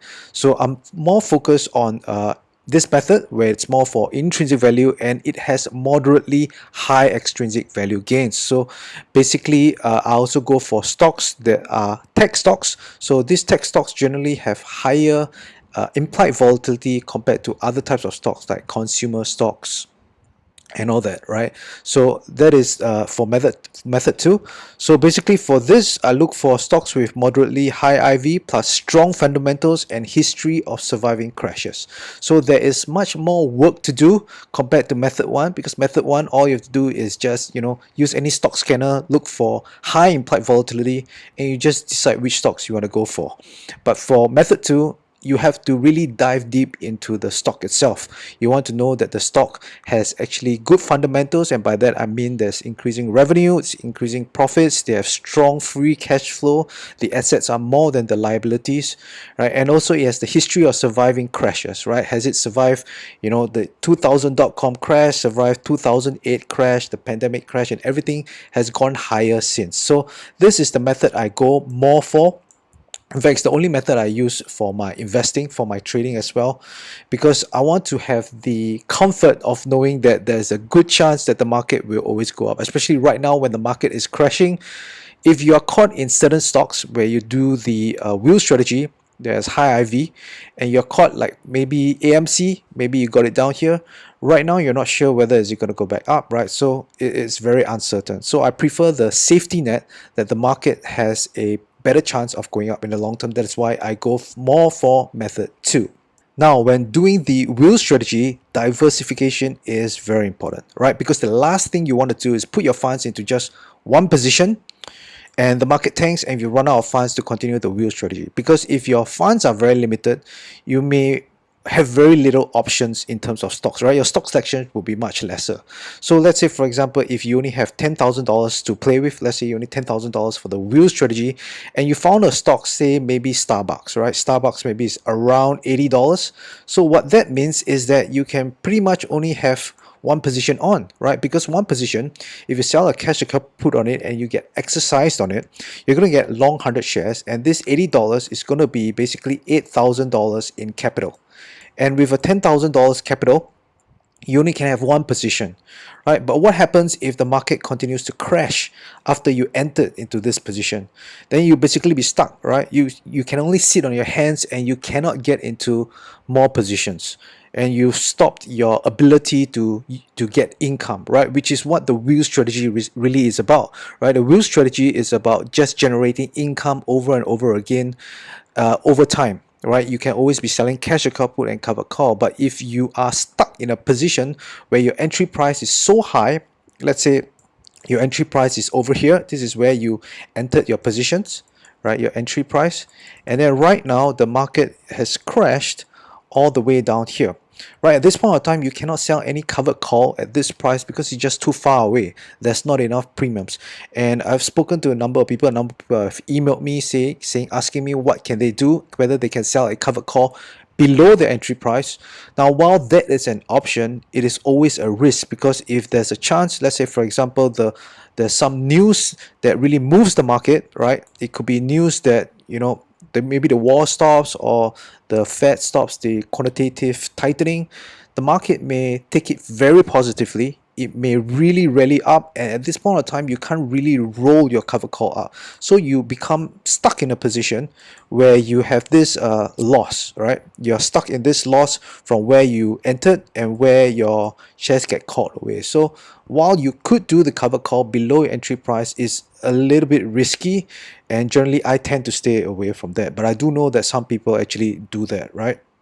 So when it comes to wheel strategy for the small accounts, diversification is very important, right? Because you want to always ensure you keep getting an income regardless where the market goes, right? If you get stuck in one position, then who knows when the market is going to come back. If the market is going to come back maybe in the next 2 to 3 years, it means to say you can't get any income for 2 to 3 years. So that is why before you get into the wheel strategy, you want to plan this very well in advance.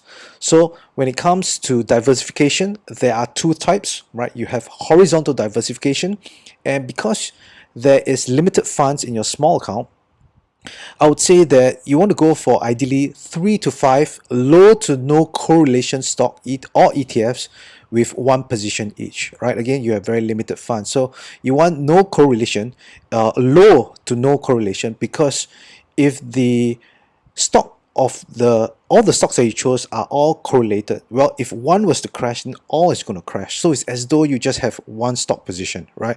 So it's important to have to understand the stocks that you're in, that they are not really that correlated, right?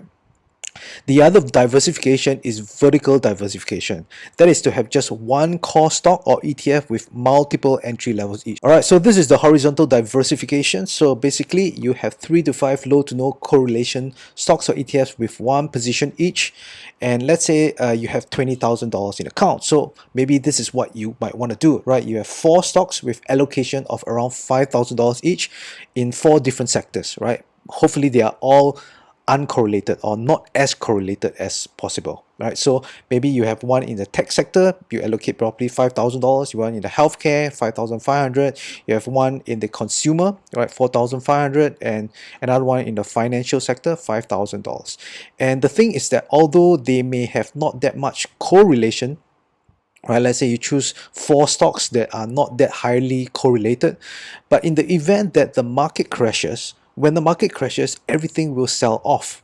So that is why it's also important to not enter all these 4 positions at one go, right? You may want to enter it, stagger it by timing. So maybe, for example, when the market has really tanked, you see that the broad-based index, everything is dropping, you might want to enter into the technology stock first, right? Enter into technology stock. Now, all these stocks have probably crashed as well. It has gone lower, right? But you do not want to enter them as well. So maybe you want to wait maybe a week later. If the market still continues to drop, then maybe you enter into the healthcare, and then maybe another few days go by, the market drops even further, you get into the consumer and then the financials as well. So this way, you do not get trapped in the position whereby, you know, if you were to enter it all on the same day, all roughly at the same time, if the market is going to crash tomorrow or the day after, well, all these stocks are all going to go down, right? If they're all going to go down, you're going to be trapped in all this stock again. So it's the same thing. You may get trapped in all these 4 positions, right? Let's say you got one position here, another position here, another position here, another position here. This is cash secured put, by the way. You sell the 4 cash secured puts, all on the 4 different stocks, and then the market continues to crash, right? All of them crash. As we know that right now, as the market is crashing, everything goes down. Nothing is really going up. Even bonds are crashing. So when this happens, you're going to get into a real world of pain, right? As a lot of people are experiencing right now. And you may even get into a position whereby all 4 of them, you can't even sell the covered call, right? So rather than do this, what you want to do, let me just remove all this drawing. What you want to do instead is enter this first. If the market crash, right, then you enter the other stocks, right? Enter this one, then maybe this one, maybe it starts to drop even further, so this will drop along with it. Then you start to sell another cash account put on another stock again. So maybe this time the market suddenly rallies, right? It goes up, and this one goes up as well. This one goes up. So at this point of time, you cannot sell cover call on this because it's too far away. But guess what? You can sell cover call on this, right? So you imagine if you already get assigned 100 shares, you can get a cover call exactly at the entry price. So this way you get the premium for both the cash account put and the cover call.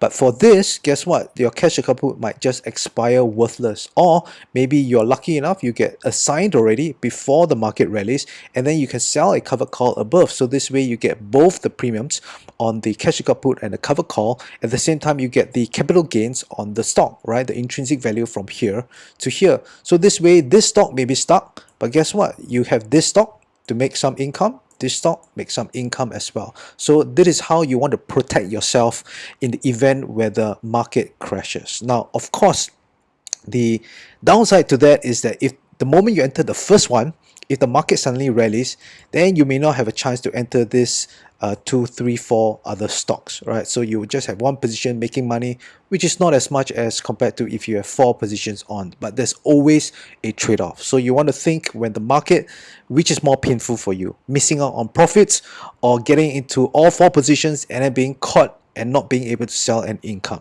right? So this is something that only you can answer, right? So what if you have a smaller account? If you have a smaller account, then your choices are even more limited. So maybe you want to go for 3 stocks instead, right? Allocate roughly $3,300 each. So maybe you have technology, healthcare, and consumer. So as you can see, the smaller your account size, the more limited you are in terms of stock selection and the stock price as well. And generally, from what I notice, is that the smaller price stocks, the lower price stocks, tend to be stocks that aren't as good fundamentals as the higher price stocks, unless they really had a stock split, right? Because generally, if you think about it, the stocks that have been around since 2000 and have survived all the crashes, the prices would have only have gone up, right? That means people have bought more into it. That's why the prices are slightly more expensive. So if you have a smaller account, your choices are more limited, so you have to be much more selective. Right now, next would be vertical diversification. So vertical diversification is, instead of going for many stocks, you just choose one core stock or ETF with multiple entry levels, right? So I would generally always prefer ETFs as well, because it, like I said, it is diversified in a sense already compared to one stock. So let's say, for example, you have $20,000 account. So there are two ways you can stagger the different levels. You can stagger them by either dollar or percentage. So dollar is basically just, let's say for example, you have $20,000, you just go by different levels, right? Let's say you split them into 5 levels. The first entry levels will be at $50. The next level 45, 40, 35, 30. So this in total will be $20,000. So in this case, actually, you're not really that afraid of a crash, because if the market really crashes through your levels, that is how you actually make money, because the more levels that you get filled, or rather you get assigned on the 100 shares, the more you'll be able to make, because you'll be able to sell, your cover calls and your cash account put at all times, right? So if the market was to just go back and forth like this all the time, guess what? You'll be able to sell your cover calls, you sell your cash account put all the time, right? So this is by dollar interval. Now, what about percentage interval? The other way is by percentage. So basically for percentage, I like to just identify the percentage based on the high of the stock's price. So let's say, for example, the high is $70, the current price is $50. Then I might say, all right, my first entry level for the cash account put will be at $45.50, which is 65% of the stock, right, from the highs, right? So that means the market has really dropped 35%. And at this point, right, I may want to plan a drop of all the way to 45%. I may think that maybe 45% would be one of the lowest point where the stock could go to. So this way, I would have 5% interval each. As you can see, it's 5% interval difference from each level. So this way, I plan the percentage and then the cash account put levels respectively. So of course, we do not enter all at the same time. We want to do this each time depending on where the stock moves, right? So for example, at the moment right now, if the stock's $50, I'll only sell the cash account put for $45. Now, if the stock goes past this first cash account put level, then I will start to sell this $42, right? If it goes further down to this zone between level 2 and level 3, then I will sell this $38.50, and it drops further, I will sell this, and so on and so forth. So basically, you get it. So the whole idea of vertical diversification is that your mindset is much more towards preparing yourself for any worst case scenario, because you never know what's going to happen, right? If the stock has bad earnings or good earnings, and then the market interprets it as a negative thing for some reason, right, the market could just gap down. If you had only one entry, if the market was to gap down, you're going to be caught, right? Like I mentioned earlier. But if you have many levels, you're not going to be afraid of that, because you have already prepared yourself for a big drop, right? As you can see, from the first level to your last level, that is a 20% drop, right? A 20% drop is pretty big for a stock or even an ETF, right? So when you do it this way, you're always preparing yourself for getting an income. So if the market drops, you're selling cash account put, selling the cover call all the time, right? Now, of course, again, like I said, if the market was to just rally after it goes up, then you're going to miss out on selling level 2, 3, 4, 5. But right now, in the current situation, where we are in a bear market, the market is crashing, vertical diversification would be my choice in terms of doing the wheel strategy. So here is an example on the XLF. So XLF is the ETF, the financial ETF, which is actually a very low price stock, right? It's a very low price ETF, and it's very good if you have a small account. So let's say, for example, you have $20,000. Right now you can see the market is roughly around $31.18. So you could plan this all the way to how far you want it to go. So I always want to plan for the worst case scenario because I don't want to get, you know, be in a situation whereby the market really crashes, then I go, damn it, I should have, waited a little bit longer before I sell the cash account put. Because the thing is that we never really know. We don't know how far the market can go down further. We don't know when it's going to snap back up. So all I know is that I just want to prepare for in case there is a possibility it goes down. And my aim is to always get an income. So this is the pandemic low, right? 2020, there was the crash. So to me, I may think that, all right, this might be a possible low that the market may reach if it continues to go down, continues to crash. So I want to prepare for this event. So I want to prepare levels all the way down to this level. So in this case, I might want $2 difference in between the levels. So you can see I can prepare starting from $30 and then have $2 interval. Every $2 interval, I will have a cash account put ready to get activated. And then the lowest price will be $16, which is just below the low of the pandemic. And then the lowest I could get actually two cash account put, because if you were to add all this up, the total capital would be around 20,000, would be just about $20,000. So you know that you have everything laid out, all planned out. So as we know, as the market goes low, there's always a chance for it to snap back up. So as you can see, I will be selling cash account put on each of these levels, and let's say it does snap back from here. Guess what? I'm able to earn the intrinsic value gains, the capital gains, if I get assigned on the 100 shares for each of these levels, right, as it goes up. So this way, I always ensure, right, I prepare myself that I'm always getting some sort of income regardless of where the market goes, right? So I know that I'm already prepared. So this way, all I do is I just execute it if the market goes up. Now, what happens, all right, what happens if the market just goes up from here, right? Let's say you sold the $30 cash account put and the market shoots up, right? The market shoots up, let's say, to $36. What do we do now? Well, you can recalibrate your whole cash account put levels, right? So maybe if it goes up, wait for it to come down, then maybe at this point you could say the new level will start at $32. Then again, you want to start to reevaluate the dollar interval. Maybe then you might want to do $3 interval if you still feel that maybe you say $16 is going to be the low I want to have. So you take $32 as your first entry and $16 as your last entry. Then you want to calculate your capital to see how many dollar intervals you have, right? Maybe it's a $3 interval to eventually match the lowest at $16 or thereabout.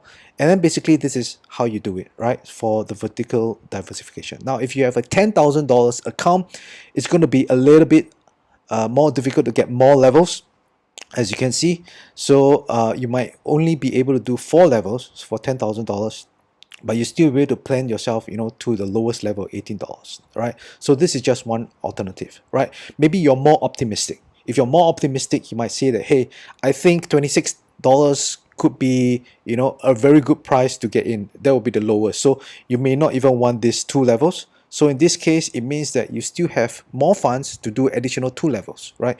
You may want to put 2 more levels in between here, right? So you have total 4 levels, and maybe this will be just nice, $10,000.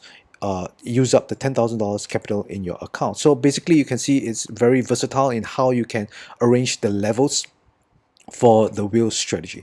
All right, guys, so some takeaways. So with small accounts, you have a very limited choice of stocks to choose from. That's why you want to be very selective with the stocks you choose, and that is why diversification is very important to avoid getting caught in a position when the market tanks and you have no more funds to continue the wheel strategy. So this is a very common problem right now. A lot of people have actually mentioned that they are caught in their position where their cash account put is very deep in the money. What can they do? Well, in that case, there's pretty much not much you can do, rather than, all you can do is just get yourself assigned, get 100 shares, and just hope that the market goes back up if you're out of funds. But if you still have the funds, then this is where you want to start to prepare, right? So there are 2 diversification methods. You have horizontal diversification, which is 3 to 5 stock or ETFs with 1 position each, and then you have vertical diversification, is 1 core stock ETF with multiple entry levels, and then you have the diversification for vertical in terms of dollar intervals, and you have percentage. interval. So the most important thing is to always plan for the worst case scenario to ensure you always have funds to generate an income for the wheel strategy. So remember, wheel strategy is an income generating strategy that you are always selling something, selling a cash account put or a cover call, so that you're always getting income. So the key for it to be successful in the long term is for you to plan the worst case scenario and to diversify according to either the horizontal method or the vertical method. So how do you trade leaps if you don't have that big of a account? So ever since I released my video on my leap strategy, my YouTube video, I'll put the link at the top right hand corner of this video so that you can take a look at that video if you haven't already. And in that video, I share how I actually trade leaps. And I've got a number of you that have reached out to me after watching that video saying that, you like the leap strategy. However, it's a little bit too capital intensive for their account. So this is where they ask, how can they adapt my leap strategy for a small account? So I think that's a very good question, and that's the reason why I'm creating this video. So first of all, as you can see over here, these are some of my leaps position that I have on the QQQ. So if you were to take a look at the cost over here, you can see that it's not that cheap. It's pretty capital intensive. So each of these options down here, which I have bought, it is about $20 plus to $30,000. You can see this is 32,000. This is 26,000. And these two over here are two contracts. So they're about $30,000 each.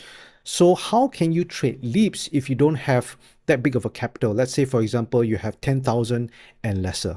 So I'm going to give you a few suggestions on how you can trade leaps on your account if you have a small account. How do you adapt this strategy to a small account? So the very first way I would say is to go for a lower price underlying. So this can be lower price stocks, or you can go for the lower price index ETFs. Now, generally for the lower price stocks, if you want to use the leaps on it, I would prefer if you do it on fundamentally good stocks. That means to say the company of the stock has at least been profitable over the past few years and the fundamentals are strong. So there are quite a number of things that goes into fundamentals, which I won't go into here. You can easily research on Google. But one of the issues or challenge that I found is that the lower price stocks, they do not tend to be the fundamentally good stocks. Usually fundamentally good stocks are a little bit more expensive. So that is a little bit hard to find. But although there can be a few that can be found, you just have to do a little bit of digging. Now, the alternative to that would be to go for the lower price index ETFs. So for example, QQQ is the tech index ETF.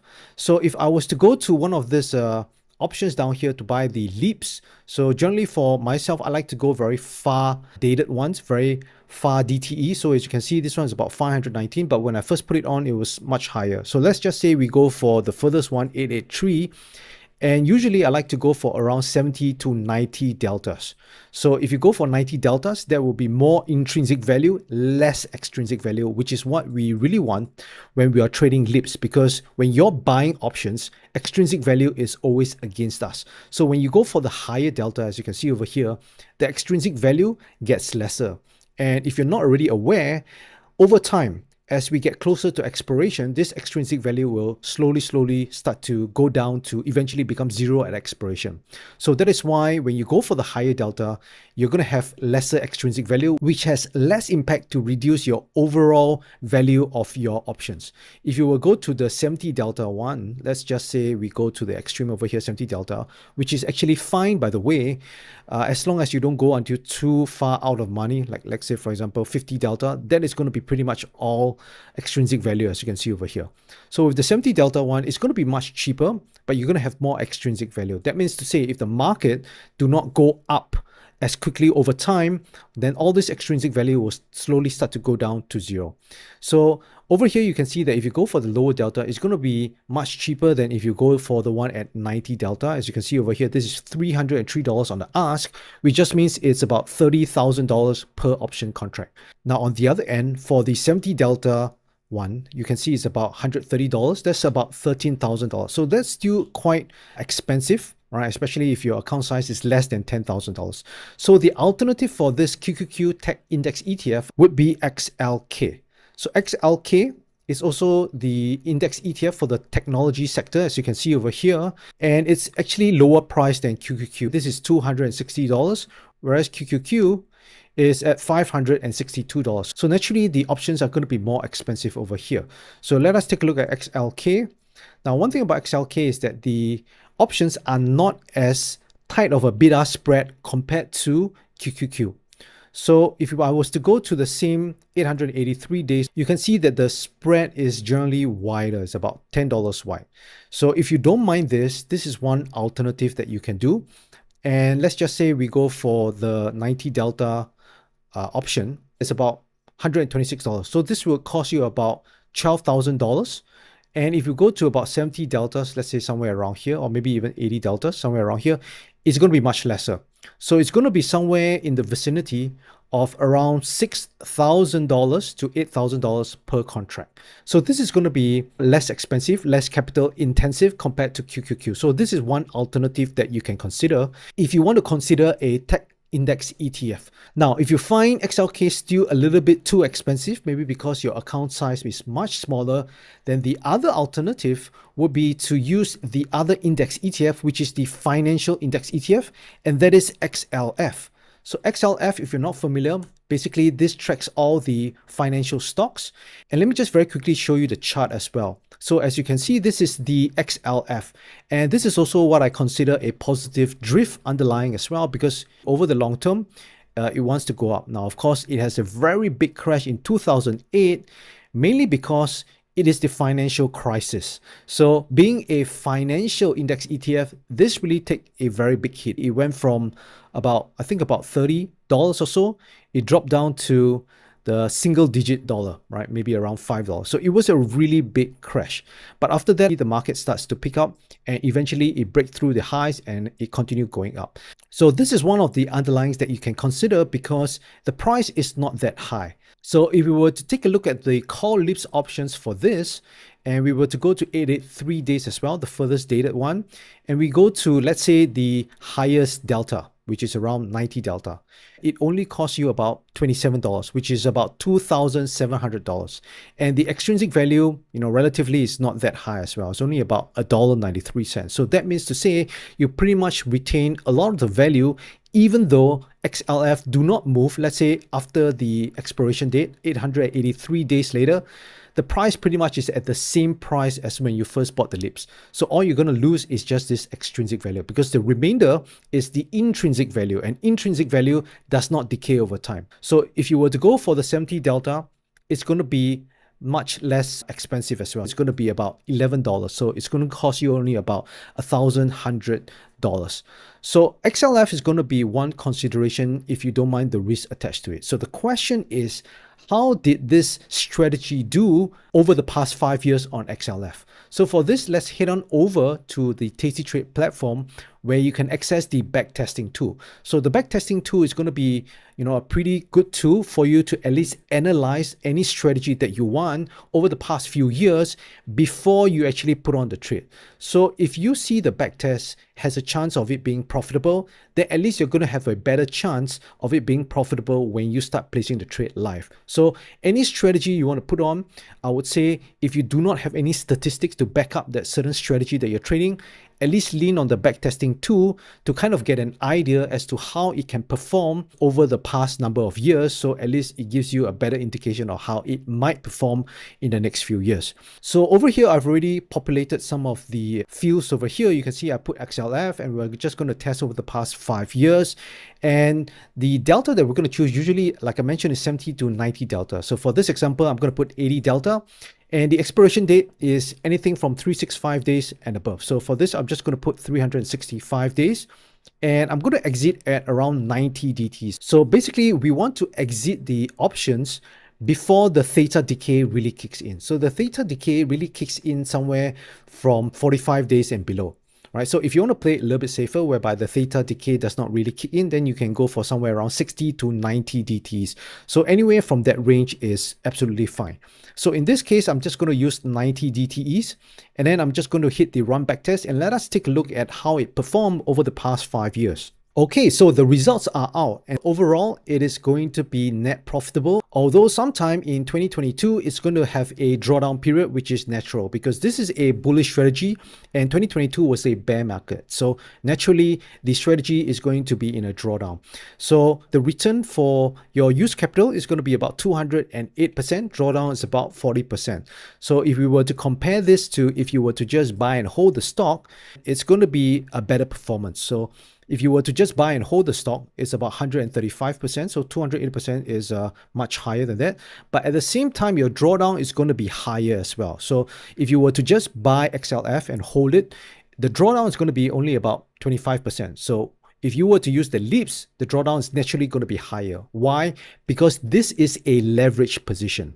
When you buy options, this is going to be a leverage position. So what it essentially is doing is just magnifying the underlying performance. That means to say, if it's going to be a net profit overall, the net profit is going to be higher, but the drawdown is going to be magnified as well.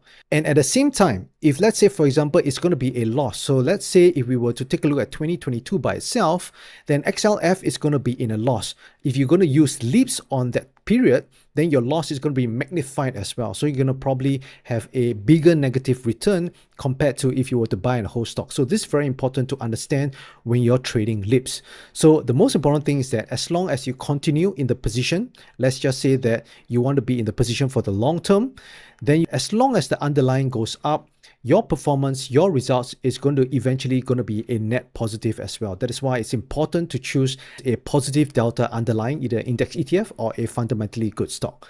Now, the next thing, let us dive a little bit deeper into some of the details down here, and let us take a look at the year-by-year performance. Overall, the win rate is about 83%. Only because, right, it has been pretty bullish over the past 5 years and with one big loss. Now, the most important thing is to see what is the average buying power per trade. That means to say, what is the cost of putting on the trade on average?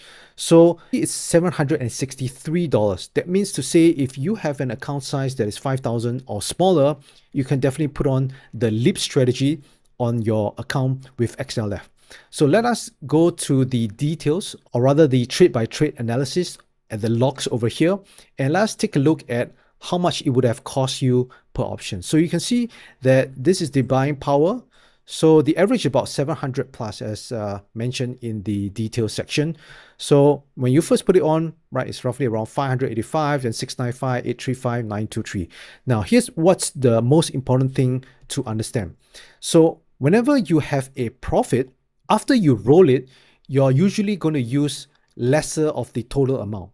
So let's say, for example, the very first trade you put on is $585. You made $945 for that. So your total that you get, including the capital you put in, is going to be $945 plus $585. So roughly it's going to be about $1,600.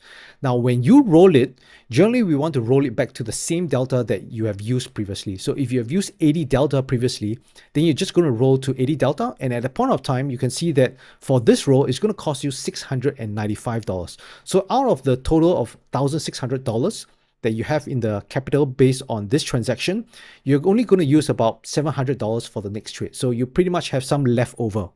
So this leftover, it will generally be used if it's going to be in a loss. So for example, you can see over here, $835 for you to put on this trade. Now it's going to result in a loss of $613. So what it means is that out of this $835 that you have put into for this position down here for this option, you're only going to end up with about $200 left because you have lost about $600. So out of the $200 that you have left, if you were to roll to the next trade, which is down here, at the same delta, you can see that it's going to cost you $923. So you only have $200 left of this position. So what do you have to do? So this is where you do have to top up. So it's very important to understand. So you do want to set aside some capital in case you hit a loss for the year. So let's just say, let me just remove all this. So let's just say the very first trade you put on is not this too, right? The very first trade you put on, a little bit unfortunate, happens to be a loss. So you put in about $835. At the end of the day, you're going to be left $200 plus because you have lost 613. Now you need to top up to put for this trade. So this is very important to understand when you're trading lips. That means to say, if you, let's say, have a $5,000 account, you do not want to put the whole $5,000 into the LIPS. So some people will do that. For example, they see that, oh, it costs $835. I have $5,000.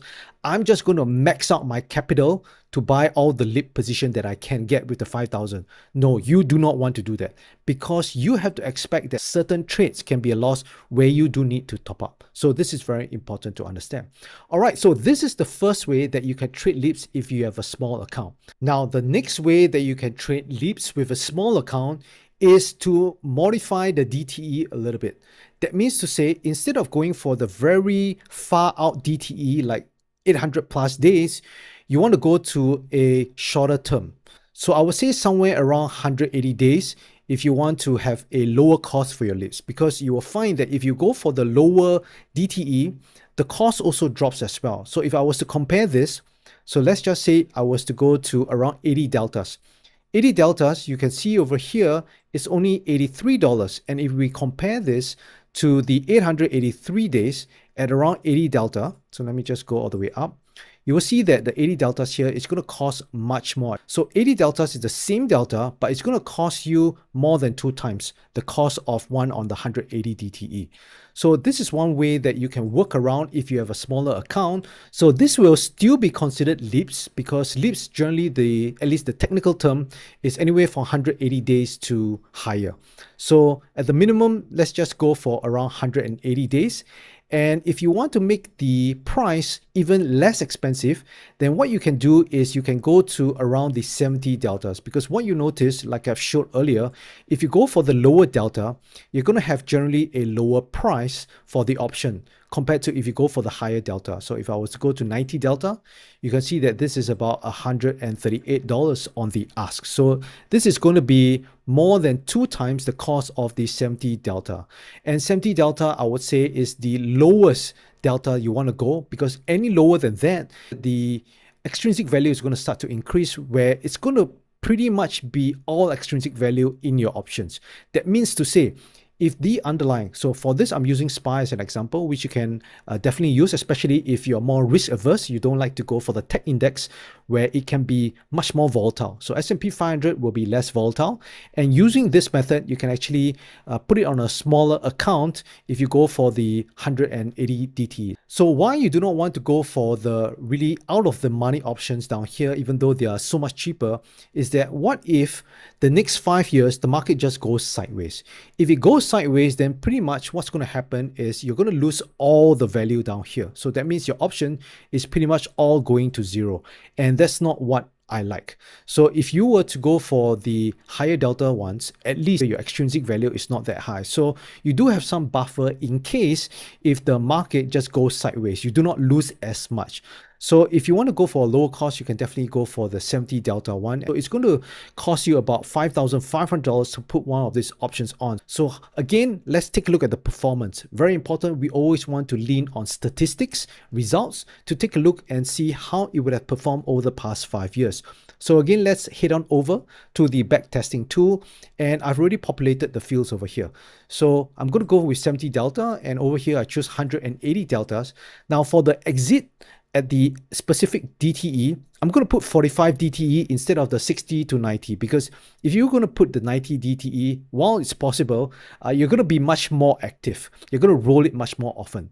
And generally for LIPS, I do not like to roll too often. And the main reason is because generally with LIPS, it's going to have more cost if you're going to keep rolling because of this bid and ask spread.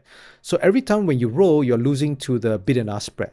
So as you know, if you go for the higher delta ones, you can see the spread can just pretty much be much wider. So every time you roll, you're going to incur this spread cost. So that is why I put at 45 DTE to roll, so that we don't roll as often as compared to the 90 DTE. So 45 DTE, that's the point where the theta decay is going to start to rapidly increase. So we want to get out of the trade and start to roll it before it gets to the point. So I'm going to hit run back test, and let us take a look at the results for the past 5 years. Okay, the results are out, and as you can see, LIPS on SPY again is going to be a net positive after a number of years, although again similarly in 2022, it's going to be in a drawdown again because it's the bear market. So it's very important to stay the course if you plan to trade this for the long term. So my strategy for LIPS generally is going to be a long-term kind of position.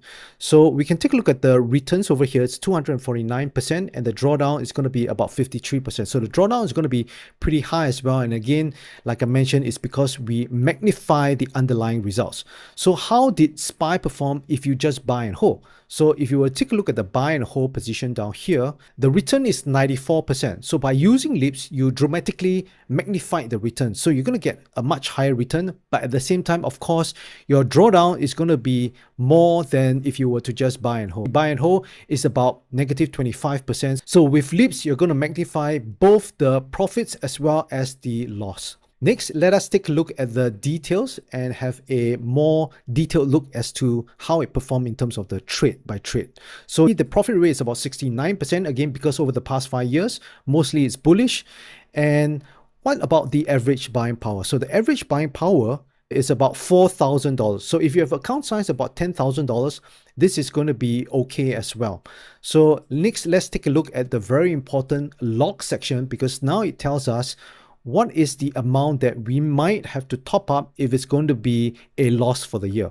So similarly to what I shared with you in XLF, if you do come across a loss, then this is where you do need to have some capital to top up again. So in 2022, this one down here is going to be where you're going to have probably the biggest loss. So you paid $4,600 for buying the call LIPS, and at the end of the period, where we get to roll at around 45 DTE, you're down 4,500. So essentially, the whole value of this call LIPS is going to be gone, right? All you're going to be left is maybe less than $100. So you can see the ROI here is almost 100% loss. So this is something that you do have to note. So you do have to set aside, again, capital in case this happens and you want to roll. So the next amount is going to be $5,000. That means to say you pretty much have to top up the $5,000. And then if you're going to lose about $3,000, it becomes $4,000 next. So you have to top up probably about $2,000 or so again to resume this position. So at this point of time, you have lost total about $7,000 thereabouts. So this is very important. That is why we do not want to put our whole capital into all the positions. This is something that a lot of beginners make the mistake. You do want to set aside some capital, right, for in case the market actually crashes, and then you need some capital to start to roll. So as long as you continue doing this, as you can see, when the market eventually becomes net positive, when the market starts to recover, you're going to get the profits as well. So one alternative is that you can actually time it if you want to. That means you wait until, maybe you're following technical analysis or support and resistance, time it until you find a better entry point to put on the LIPS, you can do that. So if you have a small account, you can definitely trade the LIPS strategy as well, as I've shared the two methods in this video.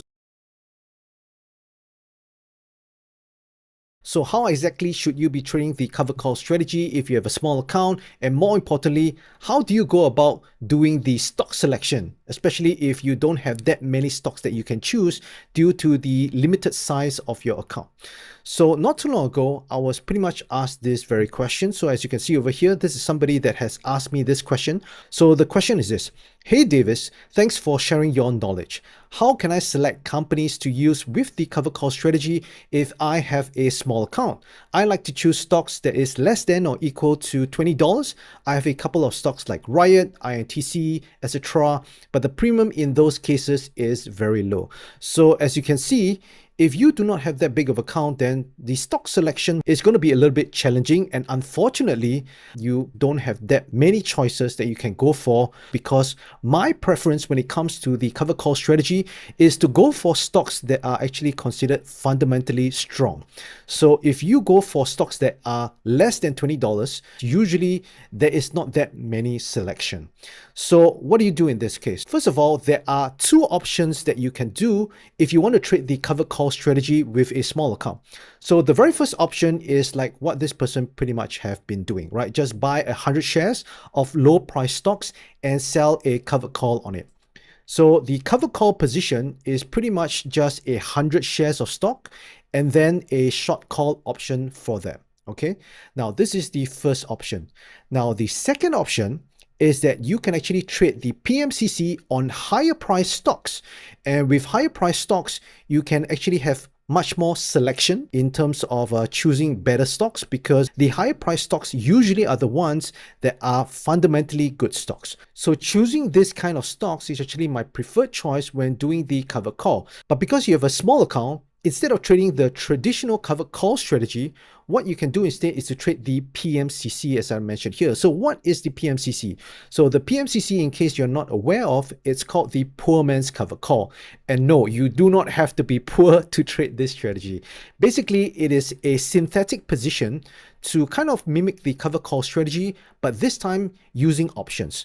So the poor man's cover call really is a combination of two options. So you have the deep in the money long call plus the short call. So as you can see over here, instead of the 100 shares, you're replacing it with the deep in the money long call. So how exactly do you construct this poor man's cover call? Okay, so as you can see over here, this is the option chain of NVIDIA, and I'm going to use NVIDIA as an example because NVIDIA is one of the stocks that quite a lot of people have been talking about, and it's also what I consider a fundamentally strong stock.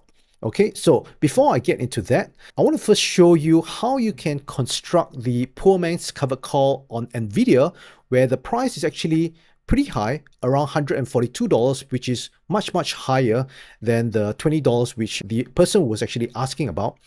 So if you were to buy 100 shares on NVIDIA to do the covered call, it's going to easily cost you about $14,000, because 100 shares times $142 is going to be $14,200. So it's going to be a little bit out of reach for you to do the covered call strategy on NVIDIA if you don't have that big of an account. However, we can still have the covered call strategy using the poor man's covered call. So I'm going to show you how to construct it. So first off, we want to look at the deep in the money long call. Where exactly do you buy this call option?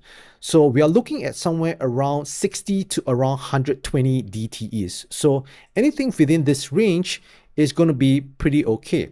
And we want a longer dated one compared to the short call is because we want to have a few cycles of the covered call. Right? So if you know the covered call strategy, basically you have 100 shares and then you're just selling the covered call. Once the covered call basically expires, you can sell another covered call and you can keep doing this again. However, with the options, there's going to be an expiration date. So if you're going to choose pretty much the same expiration date for both the long call and the short call, then it's going to be a vertical spread instead. So if you choose a longer dated call option for the long call, then you can actually sell the covered call at a shorter date and you can cycle it a few times. And another reason why we want to go for the further dated options is because of the theta decay. So generally when we are selling options, we want to go for the shorter dated options because we want the theta decay to really kick in, because it really increases as it gets closer and closer to expiration. But when we are buying option, it's going to be the opposite. We do not want the theta decay to kick in that quickly. That is why we're going to a further dated DTE. So let us first establish the long call over here. So for this, I'm just going to choose the 100 DTE. And we are going to choose the deep in the money long call to purchase for this. So how deep in the money should it be? So this is where we can go somewhere around 70 to 80 and maybe even 90 deltas. So the reason why we want to go for this pretty high delta rather than at the money is because of the extrinsic value. So this is where the theta decay actually affects the option. So when we are talking about theta decay, it's the decay in the extrinsic value. So this extrinsic value will actually gradually goes to zero over time when it reaches expiration. So as much as possible, we want to reduce this extrinsic value when we're buying. And if you were to go for the higher deltas, this is where you can see over here, the extrinsic value is much lesser as it goes deeper in the money, right? But at the same time, you notice that the cost of this option is going to be much higher than if you were to go for a lower delta. So as you can see over here, if I was to go to the 70 delta, so let's just go for this one, 71 delta, you notice that the price is much lesser. Is $22 compared to $50 over here. So it's less than half the price. And the trade-off of this is that you're going to have a higher extrinsic value. So remember, when we are buying options as much as possible, we want our extrinsic value to be as little as possible. And when we're selling options, we want it to be as high as possible. So that is why we go for the higher deltas when it comes to the long call option for the poor man's cover call. But of course, there's no need for you to go all the way until so deep in the money, because by that time, you can see over here, it's just going to increase in price. So we want to have a nice balance between the two. So in this example, I'm just going to go for the 70 delta one, which is more than enough if you're going to construct the poor man's cover call. So as you can see over here, if I was to construct the poor man's cover call with this long call, how much is it going to cost us? So you can see over here, it's going to cost us $22.35, which equates to $2,000, $235. So you can kind of have a long stock position, a synthetic one, but the difference is that you actually do not put that much. You only have to fork out $2,200. And we can even make this even lesser when we start to sell the covered call on this. So we are going to go to the covered call part where we sell the call option. So for this, we want to go to a shorter dated option. And I like to go for somewhere around the 45 DTEs one for the poor man's covered call, because this is where we're going to have our edge. So in case you're not familiar with what this edge is, it's basically that when you go for 45 days and above, this is where we have an edge when we are selling options. So I've already created another video where I go in depth into this, so I won't talk about this in this video. So you just have to know that when we're selling the covered call for the poor man's covered call, just go somewhere around 45 DTE. And for this, I'm just going to go with the 43 DTE. So what is the delta that we're going to choose for the poor man's covered call? So if you have seen my other videos on the covered call strategy where we have 100 shares, you'll notice that I tend to choose around 10 to 15 deltas for that. And the reason for that is because we have 100 shares. So 10 to 15 deltas is a pretty distant away delta strike price, right? That we won't be called away that often. However, for the poor man's covered call, because we do not actually have the 100 shares for us to get called away, instead we have the long call option, I want to actually be a little bit more aggressive with my covered call. And this is where I would go for somewhere around 20 to 30 delta. So let's go for maybe the 155 strike price, which is around 26 delta.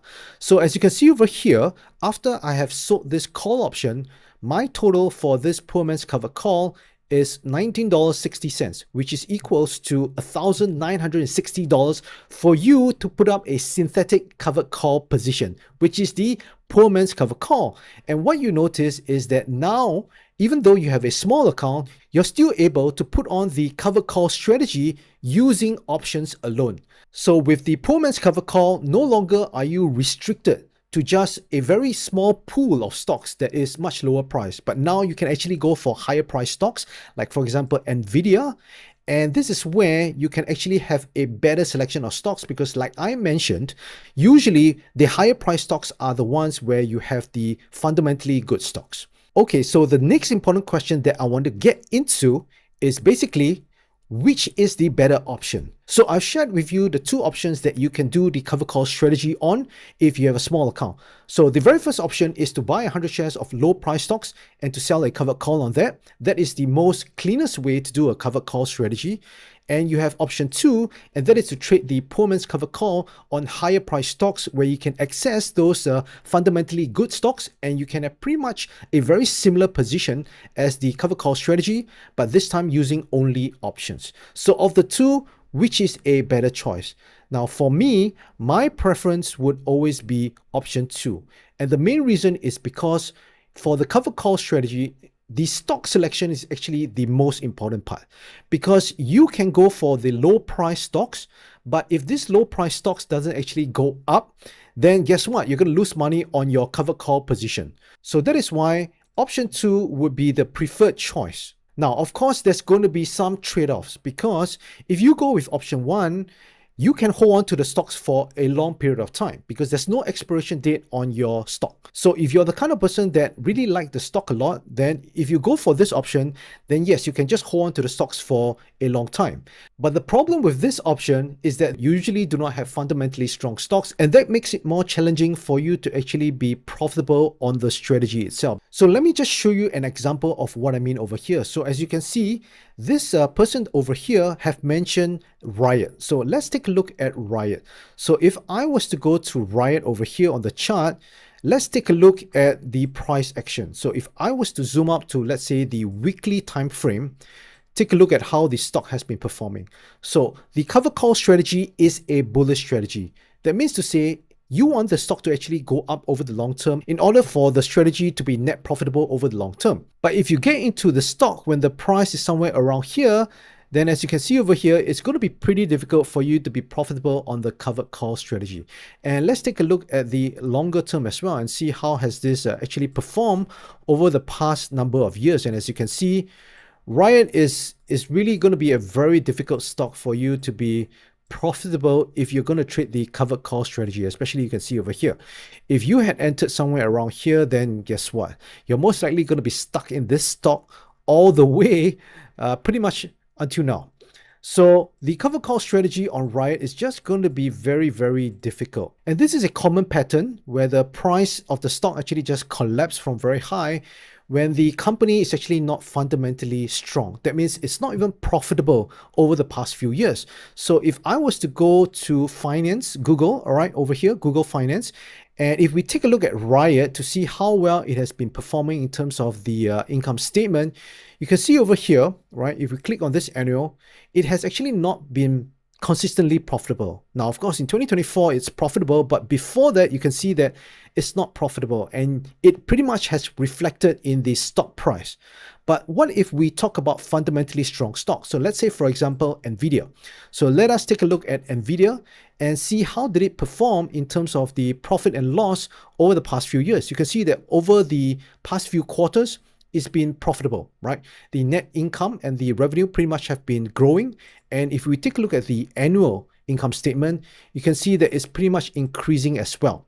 So remember, all the stocks that we're trading are all companies. And if the company is actually not profitable, then usually it also translates to a very volatile kind of stock price movement whereby you have seen in Riot. So let's take a look at NVIDIA. How did the stock price of NVIDIA do over the past number of years? So if we click NVIDIA, you can see that NVIDIA has just been going up, right? So again, this is something that you see is pretty common when you trade with this fundamentally good stocks. Now, of course, not all the time, but at least it's going to be much safer compared to if you choose stocks that is lower price, but they are not fundamentally sound. And that's where you can get into trouble if you're trading the covered call. Now, the next thing we want to look at is the statistics of the covered call strategy as to how it would have performed for both Riot as well as NVIDIA over the past 5 years. So this is important because this is how we can have an idea as to whether the strategy will actually perform well on the stock itself. So over here, this is the backtesting tool of Tasty Trade, and we are just going to run the backtest of the covered call strategy as much as possible to try and simulate it to see how it would have done on both Riot as well as NVIDIA. Now, one thing is that for this backtesting tool is a little bit limited in the sense whereby we can actually run the covered call strategy or even the poor man's covered call strategy in a certain sense. So instead, what I'm going to do is I'm just going to put on this call debit spread where I'm going to use 100 DTE, whereby the main goal down here is to just take a look at the win rate, because the win rate by itself would already depict how many times that the covered call position would be in profit. Because the main goal down here is that the stock has to go up in order for the covered call position to be profitable. So if you were to do the poor man's covered call strategy where you sell the shorter term covered call, you can keep doing this until to the point whereby the covered call will be on the same DTE as your long call, making it into a vertical. So I'm just going to simulate the cover call strategy with this vertical down here, and just to take a look at the win rate by itself to see how well the cover call strategy would have done over the past 5 years. So I'm going to start off with Riot, and I'm going to hit the run backtest button, and let's just wait for the results to load. Okay, so as you can see over here, for the past 5 years, this is going to be a net loss. Now let us take a look more importantly at the details, because this is where I want to take a look at the profit rate down here. So as you can see, the profit rate is going to be 50%, which means to say that 50% of the time when you put on the cover call strategy, it will be profitable, but 50% of the time it's going to be in a loss. So let us take a look at NVIDIA and see what kind of a profit rate we can get on that when it's going to be a fundamentally good stock. Okay, so we have NVIDIA over here, and everything else I'm just going to keep the same, and I'm just going to run the backtest, and let's just wait for the results to load. Okay, so the results are out, and as you can see, the very first thing you would notice is that there is a profit, and it's not just a small profit, it's a profit of over $116,000. And it's not that surprising because over the past 5 years, Nvidia has just been going up. And this is one of the positive things when you're choosing a fundamentally strong stock. So let us take a look at the details and take a look at the win rate. And straight away, you can see that the win rate is significantly higher compared to if you did this on Riot. And this profit rate is based on you just putting on this trade over and over again without even timing your entries. And if you can time the entry well, then it's certainly possible that you could get a higher profit rate. So out of these two stocks, needless to say, when you put on the cover call strategy, you're of course going to have a higher chance for you to be profitable when you're trading on Nvidia compared to if you trade on Riot. So that is why if you have a small account and you want to trade the covered call strategy, out of the two options, option one, where you buy 100 shares of low price stocks and sell a covered call, versus option two, to trade the poor man's covered call on higher price stocks where you can get access to fundamentally good stocks, I would always go for option two. So hopefully you found this video helpful, and if you have, I would greatly appreciate if you give me a thumbs up on this video and also subscribe to my channel for more options trading videos like this, and I will see you in the next video.